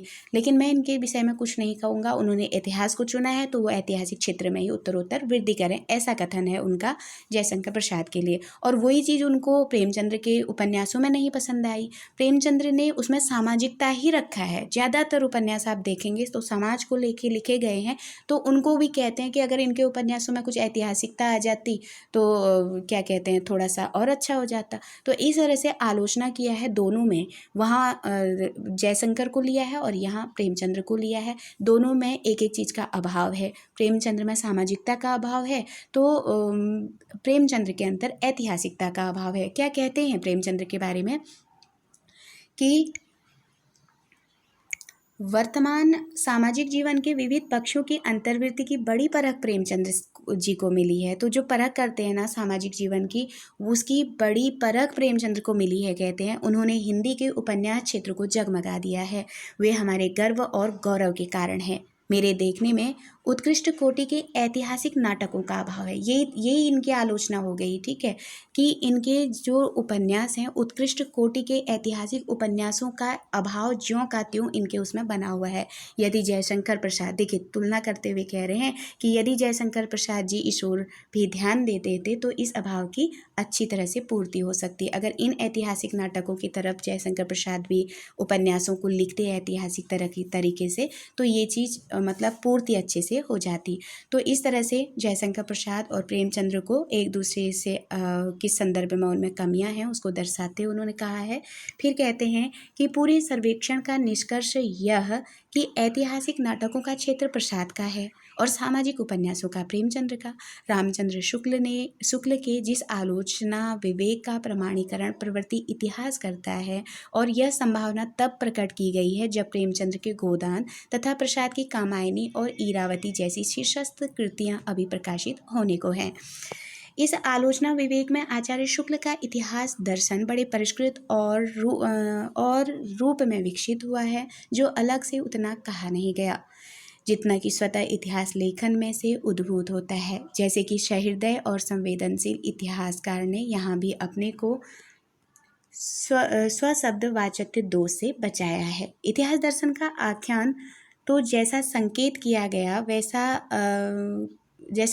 किया गया है इतिहास के ठीक उपद्योघात में भी हो गया है। क्या कहते हैं, जबकि प्रत्येक देश का साहित्य वाली जो इनकी कोटेशन है उसमें गए हैं।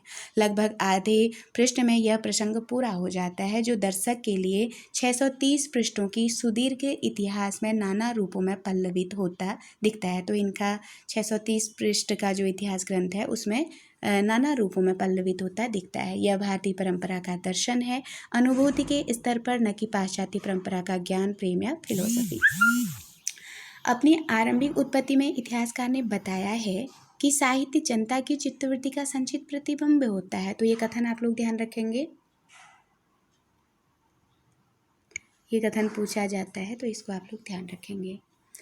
और इनकी चित्तवृत्तियों की परंपरा को परखते हुए साहित्य परंपरा के साथ उनका सामंजस्य दिखाना ही साहित्य का इतिहास कहलाता है। इस सामंजस्य को दिखाने में आचार्य शुक्ल का इतिहास और आलोचना कर्म निहित है। इस प्रसंग में लेखक ने जनता और शिक्षित जनता को जहाँ और जैसे विविक्त किया है उसका कुछ विवेचन हम कर चुके हैं। इसी क्रम में इतिहासकार विशेषतः मध्यकाल के संदर्भ में जनता और दरबार के बीच मध्यपूर्ण विवेक करता है। यह स्मरणीय है कि अनेक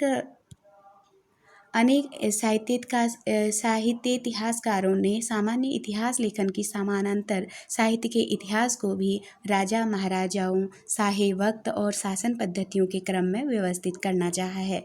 एलिजाबेथ युग, विक्टोरियन युग या कि सामंत काल, कुछ ऐसे ही नामकरण इस गहमा गहमी के बीच रामचंद्र शुक्ल बराबर अपनी प्रतिज्ञा पर कायम करते रहे हैं कि साहित्य का विकास जनता की चित्तवृत्तियों से जुड़ा है।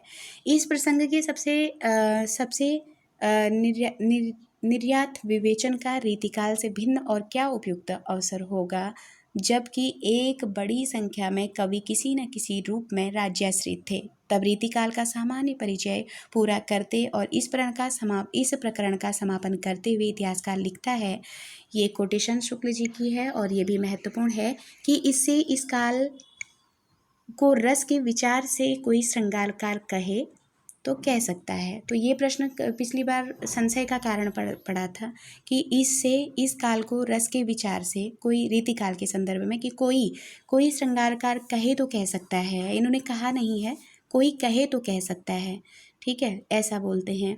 श्रृंगार के वर्णन को बहुतेरे कवियों ने अश्लीलता की सीमा तक पहुंचा दिया था। इसका कारण जनता की रुचि नहीं, आश्रयदाता राजा महाराजाओं की रुचि थी, जिनके लिए कर्मण्यता और वीरता का जीवन बहुत कम रह गया था। तो ये पूरी कोटेशन पूछी जाती है कि किसका है और किस संदर्भ में है, तो ये शुक्ल जी का कथन है।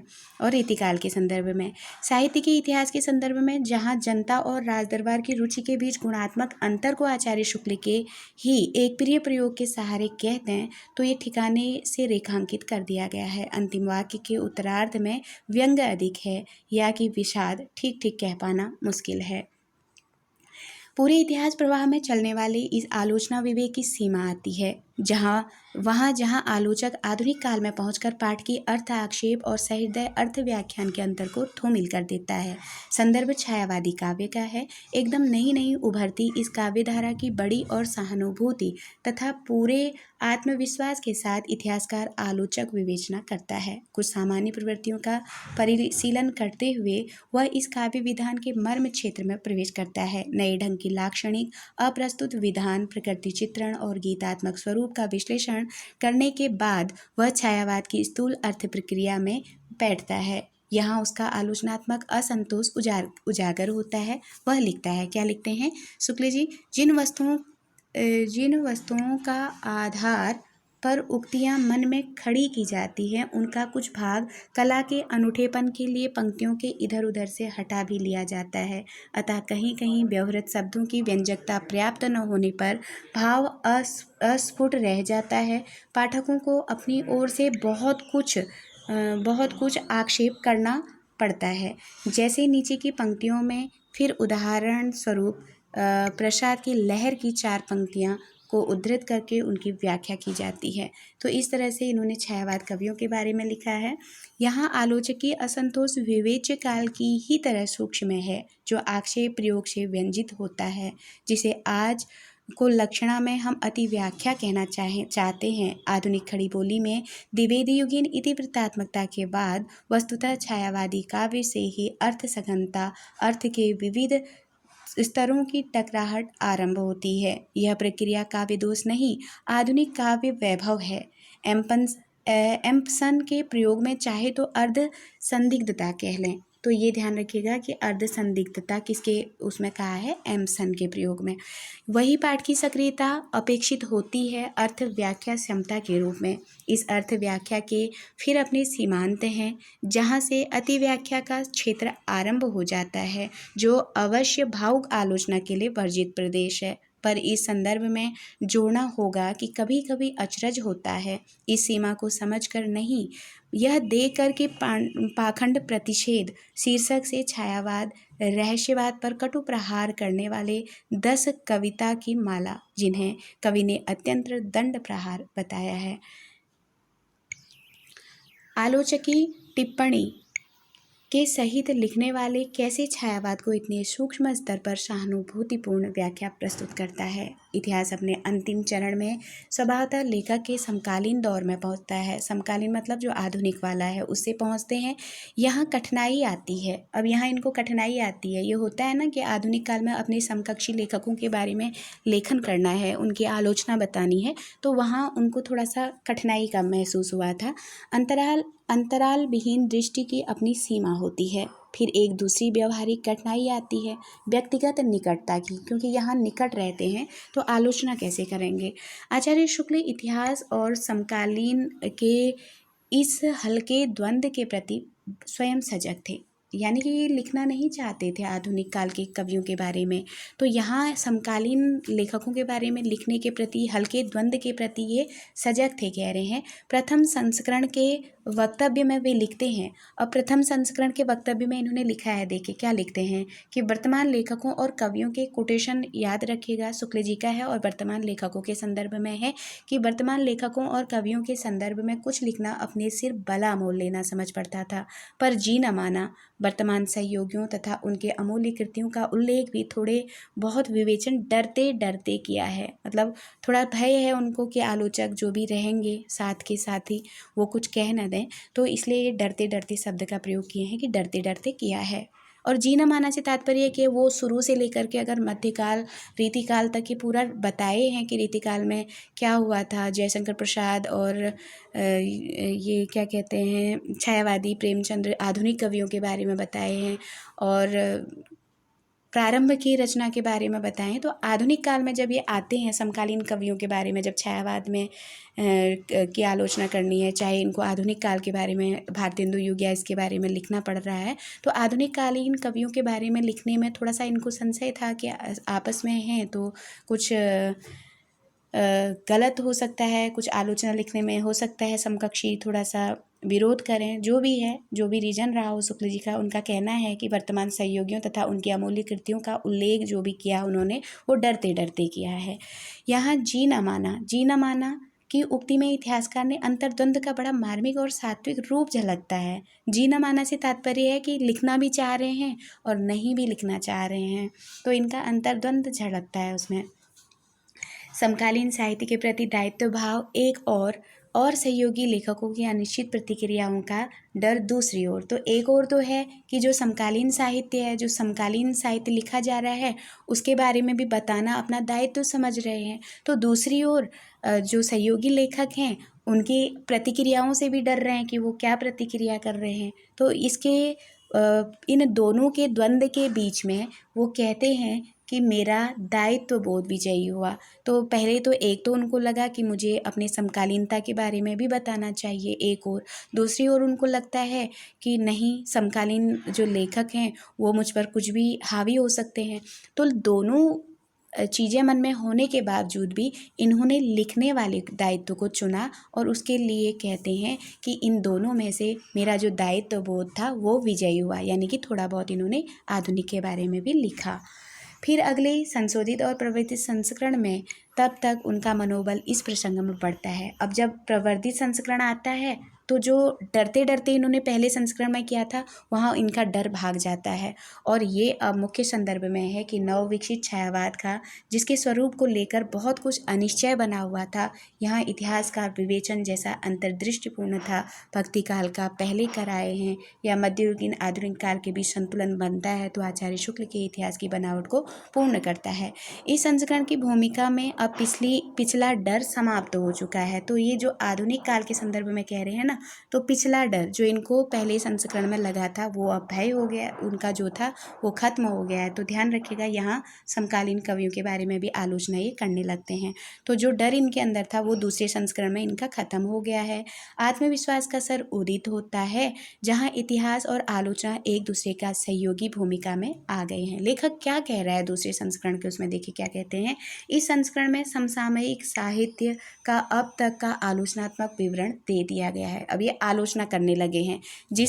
जो पहले लिखा हुआ इनका संस्करण था उसमें जो आधुनिक कवियों के बारे में बता रहे थे वो डरते डरते कर रहे थे, लेकिन जब इसका दूसरा संस्करण आता है वहाँ पे इनका डर खत्म हो गया है और ये क्या लिख रहे हैं कि इस संस्करण में समसामयिक मतलब साहित्य का अब तक का आलोचनात्मक विवरण दे दिया गया है, जिससे आज तक के साहित्य की गतिविधि का पूरा परिचय प्राप्त होगा।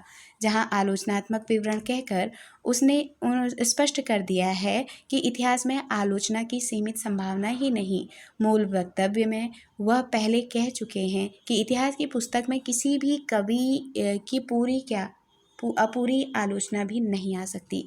किसी कवि की आलोचना लिखनी होगी तो स्वतंत्र प्रबंध या पुस्तक के रूप में लिखूंगा। तो ये कथन भी पूछा जाता है कि किसने लिखा है, तो आचार्य शुक्ल ने लिखा है। क्या कहते हैं ये कि मैं मतलब किसी कवि के बारे में एक साहित्य की पुस्तक में लिखना मतलब नहीं लिखा जा सकता है उसमें। अगर उसको उनको किसी साहित्यकार के बारे में डिटेल से लेना होगा तो वो एक अलग से उसके बारे में लिख ही लेंगे। और जैसा कि इन्होंने लिखा भी है, जायसी पर इन्होंने लिखी है, जायसी ग्रंथावली करके, और इन्होंने शायद सूर तुलसी पे भी लिखे हैं। तो ऐसा ही है कि किसी पे लिखना पड़ेगा तो ये अलग से मैं रचना करूँगा कहते हैं। यों इतिहास की व्याख्या में समकालीन साहित्य का योग और इसके पीछे आलोचना की भूमिका को भले संकेत में स्पष्ट कर दिया है। इससे आचार्य शुक्ल के इतिहास परिकल्पना पर प्रकाश पड़ता है, जहाँ व्यापक शोध और सूक्ष्म आलोचना विवेक का समन्वय हुआ है। जहाँ तक समसामयिक साहित्य का संबंध है, आचार्य रामचंद्र शुक्ल का इतिहास उसके साथ साथ आगे बढ़ा है। इस विकास क्रम की रोचक और गहन समीक्षा बच्चन सिंह तथा समीक्षा ठाकुर ने अपने अपने अध्ययन में प्रस्तुत किया है।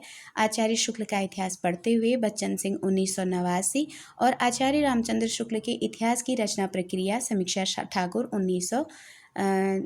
96। अब आपको दोनों को ध्यान रखना है कि रामचंद्र शुक्ल का इतिहास जो है इसको आगे बढ़ाया गया है, ठीक है। इन पर मतलब फिर समीक्षाएं लिखी गई हैं। तो ध्यान रखना है कि सबसे पहले इन पे जो समीक्षाएं लिखी हैं किसने किसने लिखी हैं, तो आपको ये दो नाम ध्यान होने हैं कि बच्चन सिंह और समीक्षा ठाकुर, ठीक है। इन्होंने शुक्ल जी के इतिहास को आगे बढ़ाते हुए इन पर समीक्षाएं लिखी हैं। तो बच्चन सिंह ने जो लिखी है, बच्चन सिंह ने लिखी है आचार्य शुक्ल का इतिहास पढ़ते हुए, बच्चन सिंह 1989 में, ठीक है। ये ध्यान रखेंगे आप लोग, महत्वपूर्ण है।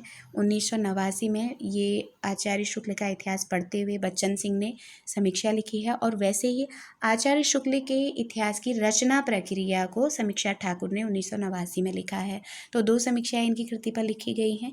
फिर है इतिहास में आधुनिक काल के विविध प्रकरणों को देखते हुए स्पष्ट हो जाता है कि इतिहासकार ने 30 के दशक को लगभग पूरा समेटा है। तो पूछा जा सकता है ना किसके दशक को लपेटा है इनके इतिहासग्रस्त ने, तो 30 के दशक को। गद्य के प्रसंग में वह आज समाचार पत्र की अक्टूबर 1939 में प्रकाशित एक टिप्पणी की भाषा व्यवस्था की दृष्टि से समीक्षा करते हैं।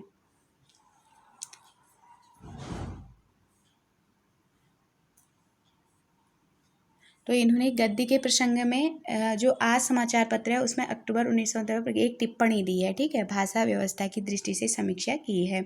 आगे, यों लेखक का इतिहास उसकी जीवनावधि के साथ तक चला है, जबकि 1940 में उसका संशोधित और प्रवर्धित संस्करण प्रकाशित हुआ। तो ध्यान रखना है शुक्ल जी की पुस्तक का प्रवर्धित और संशोधित कब हुआ था, 1940 में। कहना न होगा इस अवधि में वह छायावादियों की श्रेष्ठतम रचनाओं का आकलन करता है, जिसमें पल्लव सुमित्रानंदन पंत। अब ये देखना 1940 का जो संशोधित और प्रवर्धित रूप आया है उस समय इन्होंने किन श्रेष्ठ रचनाओं का आकलन किया है, तो पल्लव सुमित्रानंदन पंत है, झरना है, आंसू है, कामायनी जयशंकर प्रसाद, तुलसीदास निराला, निहार, रश्मि महादेवी वर्मा, गोदान प्रेमचंद्र, चित्रलेखा भगवती चरण वर्मा, चंद्रगुप्त तथा ध्रुव स्वामी प्रसाद ये सम्मिलित हैं। तो किस में सम्मिलित हैं, तो इनकी द्वितीय जो संस्करण आया था उसमें है। मुख्य संदर्भ, यदि छायावादी काव्य है तो यह हर दृष्टि से उचित है। जिसकी नई काव्य प्रकृति के अनुरूप सूक्ष्म अर्थ प्रक्रिया पर केंद्रित पहला व्यवस्थित और सहानुभूतिपूर्ण अध्ययन उसने प्रस्तुत किया है। यहाँ भी अपनी मान्यता के अनुरूप कामायनी और तुलसीदास के नए प्रबंध विधान में उनका ध्यान अधिक गया है। तो ध्यान रखना है ना कि जब इन्होंने वो किया है तो किस में इनका विशेष ध्यान गया है, तो कामायनी और तुलसीदास के प्रबंध विधान में इनका ध्यान अधिक गया है।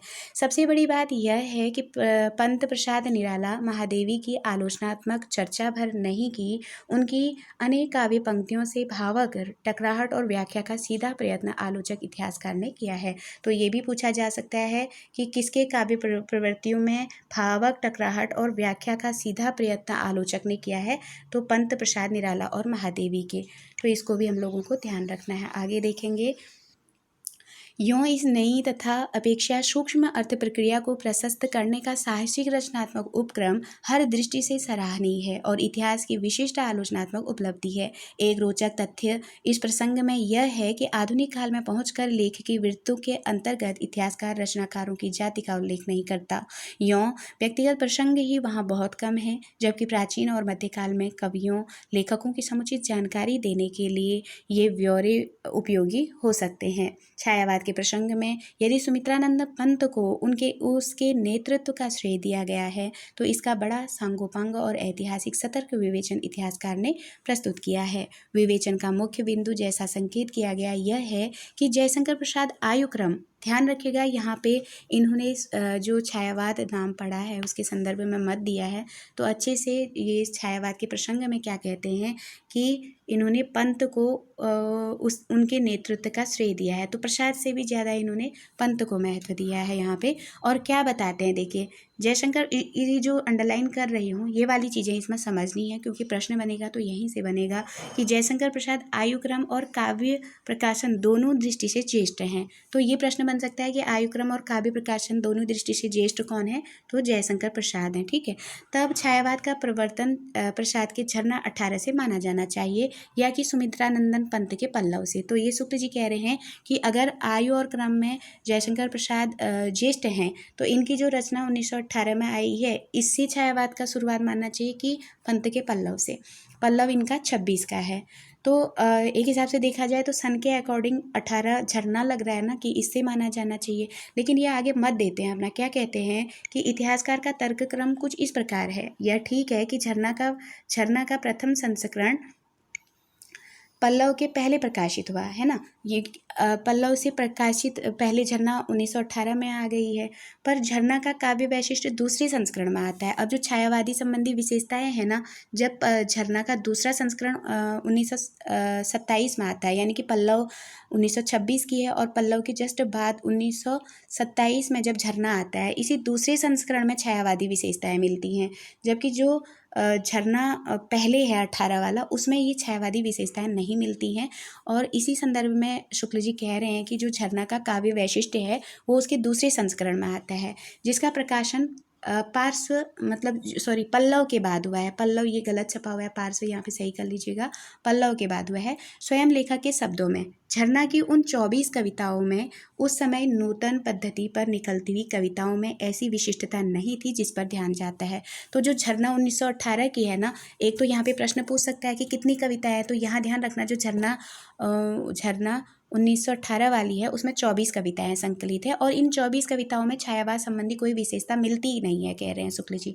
दूसरे संस्करण में अब जो झरना का दूसरा संस्करण आया है पल्लव के 1 साल के बाद, पल्लव 26 में है 1926 में, तो पल्लव के 1 साल के बाद यानी कि 1927 में पल्लव आया है। उस संस्करण में जो संवत 1984, इसमें से 57 कम करेंगे तो संवत 1927 आएगा। ठीक है, पुस्तक का स्वरूप है। ठीक है, तो इसमें बदल गया, कह रहे हैं। अब यहाँ पे छाया दूसरा जो संस्करण आया है वो रूप ही बदल गया। उसमें क्या हुआ था, आधी से ऊपर अर्थात 21 नई रचनाएं जोड़ी गई, अब 24 उसमें है और यहाँ 31 रचनाएं जोड़ी गई। अब प्रश्न बन सकता है कि जो झरना है, झरना के दूसरे संस्करण में कितनी रचनाएं जोड़ी गई थी, तो 31 रचनाएं जोड़ी गई हैं, जिन पर पूरा रहस्यवाद, अभिव्यंजनावाद, अनूठापन, व्यंजन, चित्र, विधान सब कुछ मिलता है। अब जो एक छायावादी विशेषताएं होती हैं वो झरना के 2 संस्करण आते हैं। पहला वाला 1918 में आता है, इसमें कोई भी विशेषताएं छायावाद संबंधी नहीं मिलती हैं। छायावाद का जो दूसरा संस्करण आता है वो पल्लव के 1 साल के बाद, पल्लव 26 की है तो 27 में आता है, और इसमें छायावाद संबंधी जो रहस्यवाद है, अभिव्यंजनावाद है, उसका अनुठापन है और व्यंजक चित्र विधान है, ये उसमें मिलता है। किसमें? 27 वाले झरना में मिलता है। और ये 27 वाले में ही कौन कौन सी कविताएं हैं ये पूछा जाएगा कि ये कविताएं किस वाले में झरना में संकलित हैं। तो आपको ये कविताओं का नाम आपको ध्यान रखना है। विषाद है, बालू की बेला है, खोलो द्वार है, बिखरा हुआ प्रेम है, किरण है, बसंत की प्रतीक्षा है। ये पांचों का नाम आपको ध्यान रखना है क्योंकि सीधे सीधे नाम दिया है और ये पूछा जाएगा कि किस में ये संकलित है। पहले तो ये झरना में संकलित है, और झरना में भी ये किस में संकलित है? तो झरना में भी ये द्वितीय संस्करण यानी कि 1927 वाले में है। ठीक है, तो ये कविताएं आपको ध्यान रखनी है। काव्य इत्यादि उन्हीं के पीछे जोड़ी हुई रचनाओं में है जो पहले यानी कि पहले संस्करण जो 1918 वाला है उसमें नहीं थी। इस द्वितीय संस्करण में ही छायावाद कही जाने वाली विशेषताएं स्फुट रूप से दिखाई पड़ती हैं। तो शुक्ल जी कहते हैं कि जो बाद का संस्करण है झरना का, उसी में ये सब रहस्यवाद वगैरह जो छायावाद की विशेषताएं वो दिखाई पड़ती हैं। इसके पहले ही श्री सुमित्रानंदन पंत का पल्लव बड़ी धूमधाम से निकल चुका है। धूमधाम शब्द का प्रयोग करते हैं यहाँ पे, ये पंत को और उनकी रचना को बड़ा दिखा रहे हैं तो धूमधाम शब्द का प्रयोग किए हुए हैं। तो ध्यान रखना है कि इससे पहले यानी कि 26 में ही इनका निकल गया है, जिसमें रहस्य भावना तो कहीं कहीं पर अप्रस्तुत विधान, चित्रमयी भाषा और लाक्षणिक वैचित्र आदि विशेषताएं अत्यंत प्रचुर परिमाण में सर्वत्र दिखाई पड़ती हैं। तो एक तरह से ये सब बताने का कारण क्या है शुक्ल जी का, कि जो पल्लव जो हम लोग झरना से, जैसे बाकी सारे रचनाकार झरना से छायावाद की शुरुआत मानते हैं, तो वैसे ही शुक्ल जी ने किसको मान दिया है? पल्लव को। वो यही कह रहे हैं कि जो झरना से विशेषता बताई जाती है कि छायावाद का शुरुआत हुआ है, तो उस झरना में तो कुछ था ही नहीं जो 1918 वाला है, उसमें रहस्यवादी कोई भी विशेषताएं नहीं थी। और जो झरना में विशेषताएं हैं रहस्यवाद संबंधी वो पल्लव के बाद निकली है। तो इससे पहले तो पल्लव आई है ना, जिसमें रहस्यवाद, अप्रस्तुत विधान या चित्रमयी साला है, तो ये चित्रमयी भाषा है। तो ये सब चीज़ें अगर पल्लव में पाई गई हैं तो पल्लव ही पहली छायावादी रचना कही जाएगी। ये शुक्ल जी का कथन है। आचार्य शुक्ल का कोई भी सावधान पाठक यहाँ पहचान सकता है कि उनकी पदावली में धूमधाम प्रयोग उच्चतम आशंसा या अनुशंसा का सूचक है। तो धूमधाम से मतलब है कि जैसे इन्होंने तुलसी के संदर्भ में कहा है, आगे देखते हैं। मिलाइए तुलसी के प्रसंग में, जो धूमधाम शब्द है उसको तुलसी के संदर्भ में। जिस धूमधाम से मानस की प्रस्तावना चली है उसे देखते ही ग्रंथ के महत्व का आभास हो जाता है। अब रामचरितमानस को इन्होंने क्या कहते हैं, श्रेष्ठ दिखाया, तो उसमें भी धूमधाम बना दिया। तो यहाँ पे धूमधाम शब्द इन्होंने पल्लव के लिए लिया है। तो इसका मतलब है कि शुक्ल जी ने पल्लव को पहली रचना माना है छायावाद का। यूँ इतिहासकार की दृष्टि में प्रकाशन अनुक्रम के अनुरूप पंत का पल्लव छायावाद का प्रथम काव्य संग्रह है, न कि प्रसाद का। ये महत्वपूर्ण हो गया। अगर यहाँ शुक्ल जी के संदर्भ में कहा जाएगा कि शुक्ल ने छायावाद का काव्य संग्रह किसको माना है, तो झरना मत लगाइएगा, उसको हम लोग पल्लव करेंगे। आगे देखिए, प्रकाशन अनुक्रम के अतिरिक्त भी एक कारण है कि जिसका उल्लेख रामचंद्र शुक्ल नहीं करते, पर जो ज्ञात अज्ञात रूप में उनके उक्त निर्णय के पीछे कहीं रहा होगा, और वह है पल्लव की भूमिका। इस भूमिका में पहली बार एक नए काव्यानुभव को जैसे ही नए काव्य दर्शन का आख्यान करके पुष्ट किया गया है। इस तुलना में झरना में कवि की कोई भूमिका नहीं है। अब पल्लव में भूमिका दी गई है जबकि झरना में नहीं दी गई है। बाद में सिर्फ 4-6 पंक्तियों का एक प्रकाशकीय निवेदन है। तो ध्यान रखना है, ये 4-6 पंक्तियों का प्रकाशकीय निवेदन किस रचना में दिया गया है, तो जयशंकर प्रसाद के ठीक है। तो ये बात हम ध्यान रखेंगे कि किसकी भूमिका में 4-6 पंक्तियों का एक प्रकाशीय निवेदन है, और ये झरना में दिया गया। अंत में एक प्रकाश की निवेदन दिया गया है, और उसी निवेदन में झरना को पहली छायावादी रचना काव्य संग्रह कहा गया है। ठीक है, वो प्रकाशिकी निवेदन है, देखिए क्या है। तो इसमें आगे कहते हैं कि जिसमें दावा किया गया है कि नए ढंग में काव्य आंदोलन का आरंभ इस काव्य संग्रह से हुआ है। तो क्या वो प्रकाशिकी निवेदन है झरना का? अंत में जैसे हम लोग आभार व्यक्त करते हैं ना, वैसे ही झरना में भी अंत में 4-6 लाइन का ये प्रकाशिकी निवेदन दिया है, उसमें लिखा है। देखिए ये पंक्तियां ध्यान रखनी है कहाँ दी गई हैं, तो हम लोग लिखेंगे कि झरना की प्रकाशिकी निवेदन में ये दिया गया है। ठीक है, क्या है लाइन देखिए, जिस शैली की कविता को हिंदी साहित्य में आज दिन छायावाद का नाम मिल रहा है, उसका प्रारंभ प्रस्तुत संग्रह द्वारा ही हुआ था। यों पल्लव की कविताएं उसकी भूमिका मिलकर समुचे साहित्य वातावरण को, उसकी व्यापक अनुभूति को एक नए बौद्धिक अभिनिवेश से संपन्न करती है। इससे छायावाद के संदर्भ में इतिहासकार शुक्ल की प्रवर्तन विषयक मान्यता और पुष्ट होती है। इसी समझ में यह भी संभव होता है कि आलोचक छायावाद की व्यवहारिक काव्य व्याख्या इतने संतोषजनक रूप में कर सका है ना। तो ये जो कोटेशन आया है यहाँ से लेकर के, जिस शैली की कविता को हिंदी साहित्य में आज दिन छायावाद का नाम मिल रहा है, उसका प्रारंभ प्रस्तुत संग्रह द्वारा हुआ है। प्रस्तुत संग्रह मतलब झरना द्वारा। तो ये कोटेशन झरना के प्रकाश की निवेदन के रूप में कही गई है। तो यहाँ आप लोगों को ध्यान देना है इस चीज़ को। आगे देखेंगे, अधिकतर 1930 के दशक में लिखित आचार्य शुक्ल के इतिहास की एक बड़ी विशेषता यह भी है कि आधुनिक काल के संदर्भ में पहुंचकर लेखक यूरोपीय साहित्य का एक विस्तृत यद्यपि कि सांकेतिक ही परिदृश्य खड़ा करता है, जैसे कि आदि तथा मध्यकाल के संदर्भ में संस्कृत, प्राकृत, अभ्रंश काव्यशास्त्र तथा साहित्य का। इससे उसके इतिहास विवेचन में स्रोत, संपर्क और प्रभावों की समझ स्पष्टता होती है। यही नहीं, लेखकों के साथ साथ यूरोपीय संगीतकार और कलावंतों पर भी नई प्रवृत्तियों के संदर्भ में वह यथावत टिप्पणी करता है। ये शुक्ल के समय के हैं। अगर पूछा जाएगा कि किन यूरोपियों के बारे में इन्होंने जिक्र किया है, तो ये नाम आप लोगों को ध्यान होना चाहिए। Tolstoy, हार्डले, Shelley, Maeterlinck, Goethe, Wordsworth, आयरन, Meredith, Cowper, Burns, Scott Whitman, Gray, Anatole France. ये अंग्रेजी यूरोपीय अमेरिकी रचनाकारों तथा Whistler, Bradley, Mill, Richards, Abercrombie, Croce, Freud जैसे आलोचक चिंतकों का उल्लेख शुक्ल जी सहज भाव से करते हैं। तो इन यूरोपीय और पाश्चात्य विद्वानों का हमको नाम पता होना चाहिए, इनको भी जिक्र किए हैं।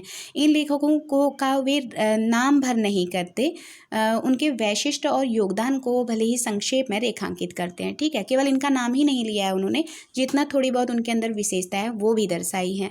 अन्यत्र तो आलोचक ने उस समय के एलियट और ई कामिज, बस इसको तो आपको ध्यान रखना है, क्योंकि ये जो लाइन है ना, ये आलोचक ने उस समय के एलियट, जब शुक्ल जी लिख रहे हैं उसी समय एलियट और ई कामजी, इनके नई उभरती आंग्ल अमेरिकी लेखकी प्रतिभाओं का इन्होंने शोधारण व्याख्या किया। तो दो ही नाम है इनके पास। तो ऐसे ही पूछा जा सकता है कि शुक्ल जी ने किन क्या कहते हैं, आंग्ल आलोचकों के बारे में, आंग्ल अमेरिकी लेखकों की प्रतिभाओं का सोदाहरण विवेचन किया है। तो वैसे तो और जितने भी यूरोपीय साहित्यकार रहे उनके बारे में उन्होंने थोड़ा थोड़ा उनकी विशेषताएं बताते हुए लिखा है, लेकिन ये दो लोग ई काम्ब्रिज और दूसरा एलियट, ये दो लोगों का इन्होंने सो उदाहरण वर्णन किया है ना। तो ये इसलिए महत्वपूर्ण हो जाते हैं। यूरोपीय तो बहुत सारे हैं, लेकिन एलियट और ई कामिंग्स ये दो लोगों का इन्होंने सोदाहरण विवेचन किया है। ये चीज़ वहाँ पे पूछी जा सकती है। आगे देखेंगे,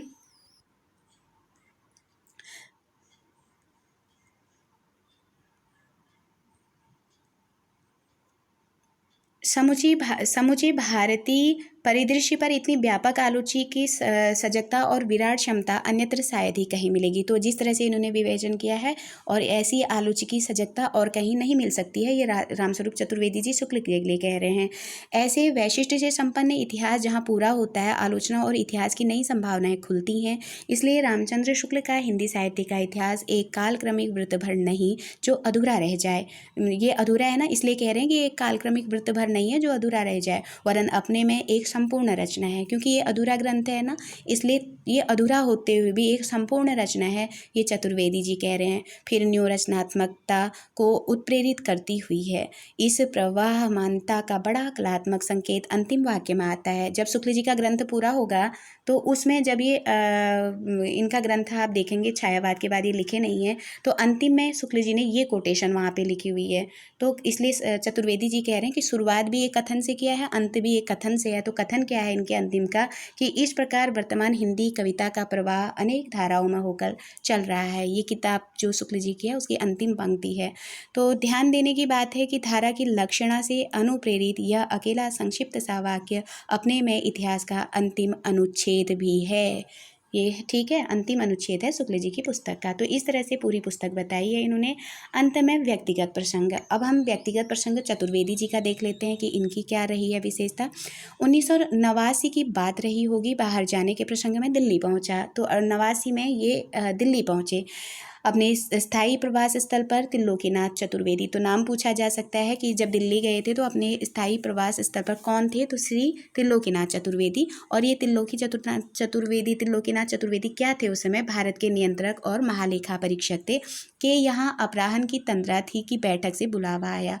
तो वहाँ पे इनके वहाँ पे एक बैठक लगाई गई और वहाँ पे इनको यानी कि चतुर्वेदी जी को एक बुलावा आया। उधर गया तो देखा कि सुधाकर पांडे प्रधानमंत्री और काशी नागरी प्रचारिणी विराजे हैं। तो ध्यान रखिएगा, जब बैठक में ये गए थे चतुर्वेदी जी तो वहाँ पर सुधाकर पांडे जी हैं, प्रधानमंत्री जी थे उस समय के, और काशी नागरी प्रचारिणी सभा, ये 3 लोग वहाँ पे विराजे थे। आरंभिक उपचार के बाद उन्होंने प्रायः आकस्मिक और अप्रत्याशित रूप में एक महत्वपूर्ण प्रस्ताव रखा। तो एक प्रस्ताव दिल्ली में उस बैठक में रामस्वरूप चतुर्वेदी जी के सामने रखा गया था। तो ये कोटेशन यहाँ पे महत्वपूर्ण हो सकती है, इसको ध्यान रखिएगा कि ये कोटेशन रखी गई थी कि किसके द्वारा रखी गई थी। तो दिल्ली में एक बैठक द्वारा, और आप उसमें बता सकते हैं कि सुधाकर पांडे का नाम होगा तो उसको लिख सकते हैं, नागरी प्रचारिणी सभा कह सकते हैं, और प्रधानमंत्री भी आ सकता है। तो कोई इनके द्वारा इनके सामने एक प्रस्ताव रखा गया था। क्या था कि आचार्य शुक्ल का इतिहास लगभग 1940 की समय सीमा पर समाप्त हो जाता है। क्या उसके अगले चरण के रूप में उस इतिहास क्रम को आगे बढ़ा सकता हूँ सभा के लिए। तो ये कथन था सभा ने। तो सभा जो थी नागरी प्रचारिणी सभा, इन्होंने उनसे कहा था कि जो शुक्ल जी का इतिहास ग्रंथ है वो समय मतलब पूरा नहीं हुआ था, छायावाद पे ही वो समाप्त हो गया है, शुक्ल जी का निधन हो गया है। तो इसका अगला चरण वो आगे बढ़ा सकते हैं, शुक्ल जी की पुस्तक को आगे बढ़ा सकते हैं, ऐसा प्रस्ताव इनके लिए रखा था। तो ये क्या कहते हैं कि बड़े उल्लास और आत्मसंतोष का क्षण था वह मेरे लिए, जब ऐसा प्रस्ताव इनके सामने आया। तो चतुर्वेदी जी कहते हैं कि ऐसा कहना सभा का मेरे लिए कि मैं उस इतिहास ग्रंथ को आगे बढ़ाऊं, मुझे मतलब गदगद हो गया कि मतलब इतने बड़े इतिहासकार की पुस्तक, जो पहली बार इतिहास लेखन का कार्य हुआ है वो भी शुक्ल जी के हाथों, और उनकी पुस्तक को आगे बढ़ाने का प्रस्ताव मेरे सामने रखा जा रहा है, तो मेरे लिए बड़ा आत्मसंतोष का क्षण था। कहते हैं सभा की ओर से कहा जा रहा था कि आचार्य शुक्ल के इतिहास का अगला चरण रखें। इससे बड़ी कृतकृत्यता किसी आलोचक के लिए और क्या हो सकती है। पर उल्लास के बीच भी आचार्य के वैशिष्ट और अपनी सीमा का ध्यान बना रहा। अब लेकिन ये क्या कह रहे हैं कि मुझे जो मेरा जो रामचंद्र शुक्ल की जो विशेषता है, उनके वैशिष्ट का और अपनी सीमा का, ये सब बातों के बाद भी मुझे ध्यान बना रहा कह रहे हैं। सुधाकर जी के प्रति आभार प्रदर्शित करते हुए मैंने उनसे कहा कि आचार्य शुक्ल का इतिहास तो अपने में परिपूर्ण रचना है। जिस अपने विचार को उपयुक्त विवेचन में पल्लवित करने का यत्न भी किया है, उसमें कुछ आगे जोड़ा नहीं जा सकता, वृत्त के तौर पर भी नहीं। तो देखिए कितनी बड़ी बात कही, वो शुक्ल जी को कितनी विशेषता दे रहे हैं, कितनी महत्ता दे रहे हैं। वो कह रहे हैं कि सभा के द्वारा ये प्रस्ताव रखने के बाद भी मेरे दिमाग में जो शुक्ल जी के प्रति श्रद्धा थी, जो उनकी विशेषता थी, वो नहीं खत्म हुई थी। मैं अपनी मर्यादा में रहना चाह रहा था, और मैंने सभा के सामने ये कहा कि ये लिखना बड़ा सौभाग्य है, लेकिन उनका जो इतिहास ग्रंथ है ना, वो अपने आप में परिपूर्ण है, मतलब उसको कोई नहीं लिख सकता है, वो पूर्ण है अपने आप में, ठीक है। और उसके लिए क्या कहते हैं कि उसके लिए तो कोई वृत्त के तौर पर भी आगे नहीं लिख सकता है उसको, ऐसी बात उन्होंने कह दिया।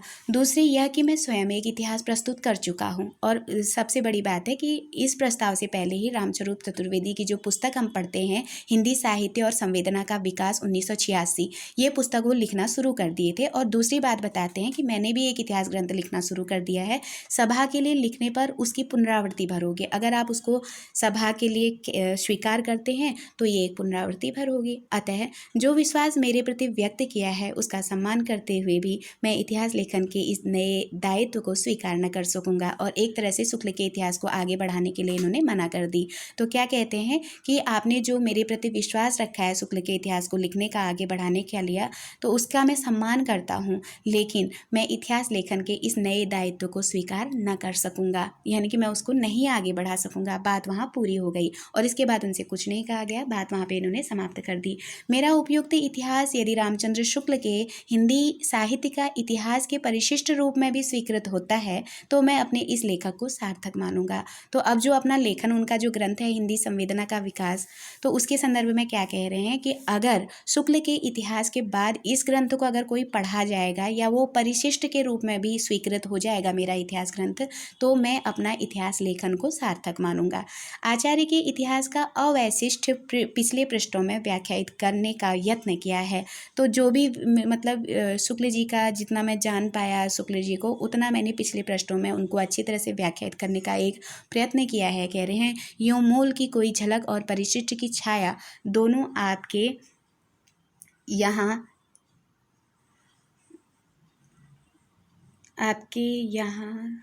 थोड़ा सा गड़बड़ हो रहा है, 1 मिनट।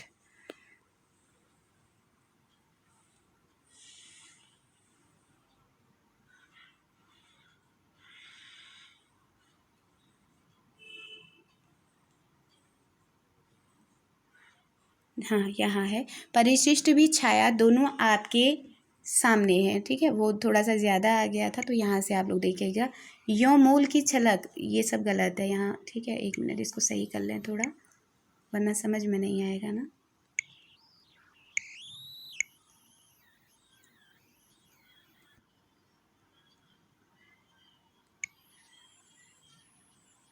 यहाँ से इसको कट कर दे रहे हैं, ये चीज़ नहीं है।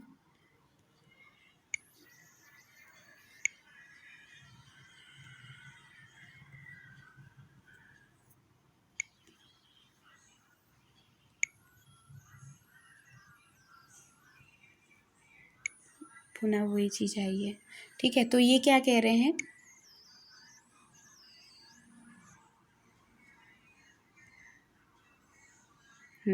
यहाँ से देखिए, यूं मूल की कुछ झलक और परिशिष्ट की छाया दोनों आपके सामने है। इससे हिंदी साहित्य का इतिहास कितना कुछ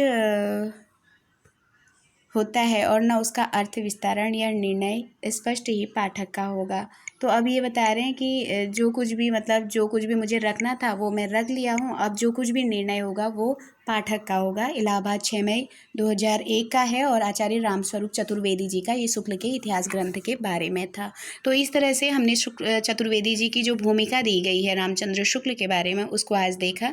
अब कल से हम शुक्ल जी की पुस्तक का उनके वक्तव्य, उनका संशोधित जो कुछ भी है उसको देखेंगे। और बहुत बहुत धन्यवाद। इसी तरह पुस्तक का वाचन भी करेंगे और साथ में आप ज़रूर पुस्तक को पढ़ने के सुनने के बाद आप प्रश्नोत्तरी ज़रूर करिएगा, क्योंकि उससे प्रश्न मैंने बहुत अच्छे से बनाए हैं और वो कहीं ना कहीं आपके लिए फलीभूत होंगे। इसी के साथ आभार, बहुत बहुत धन्यवाद।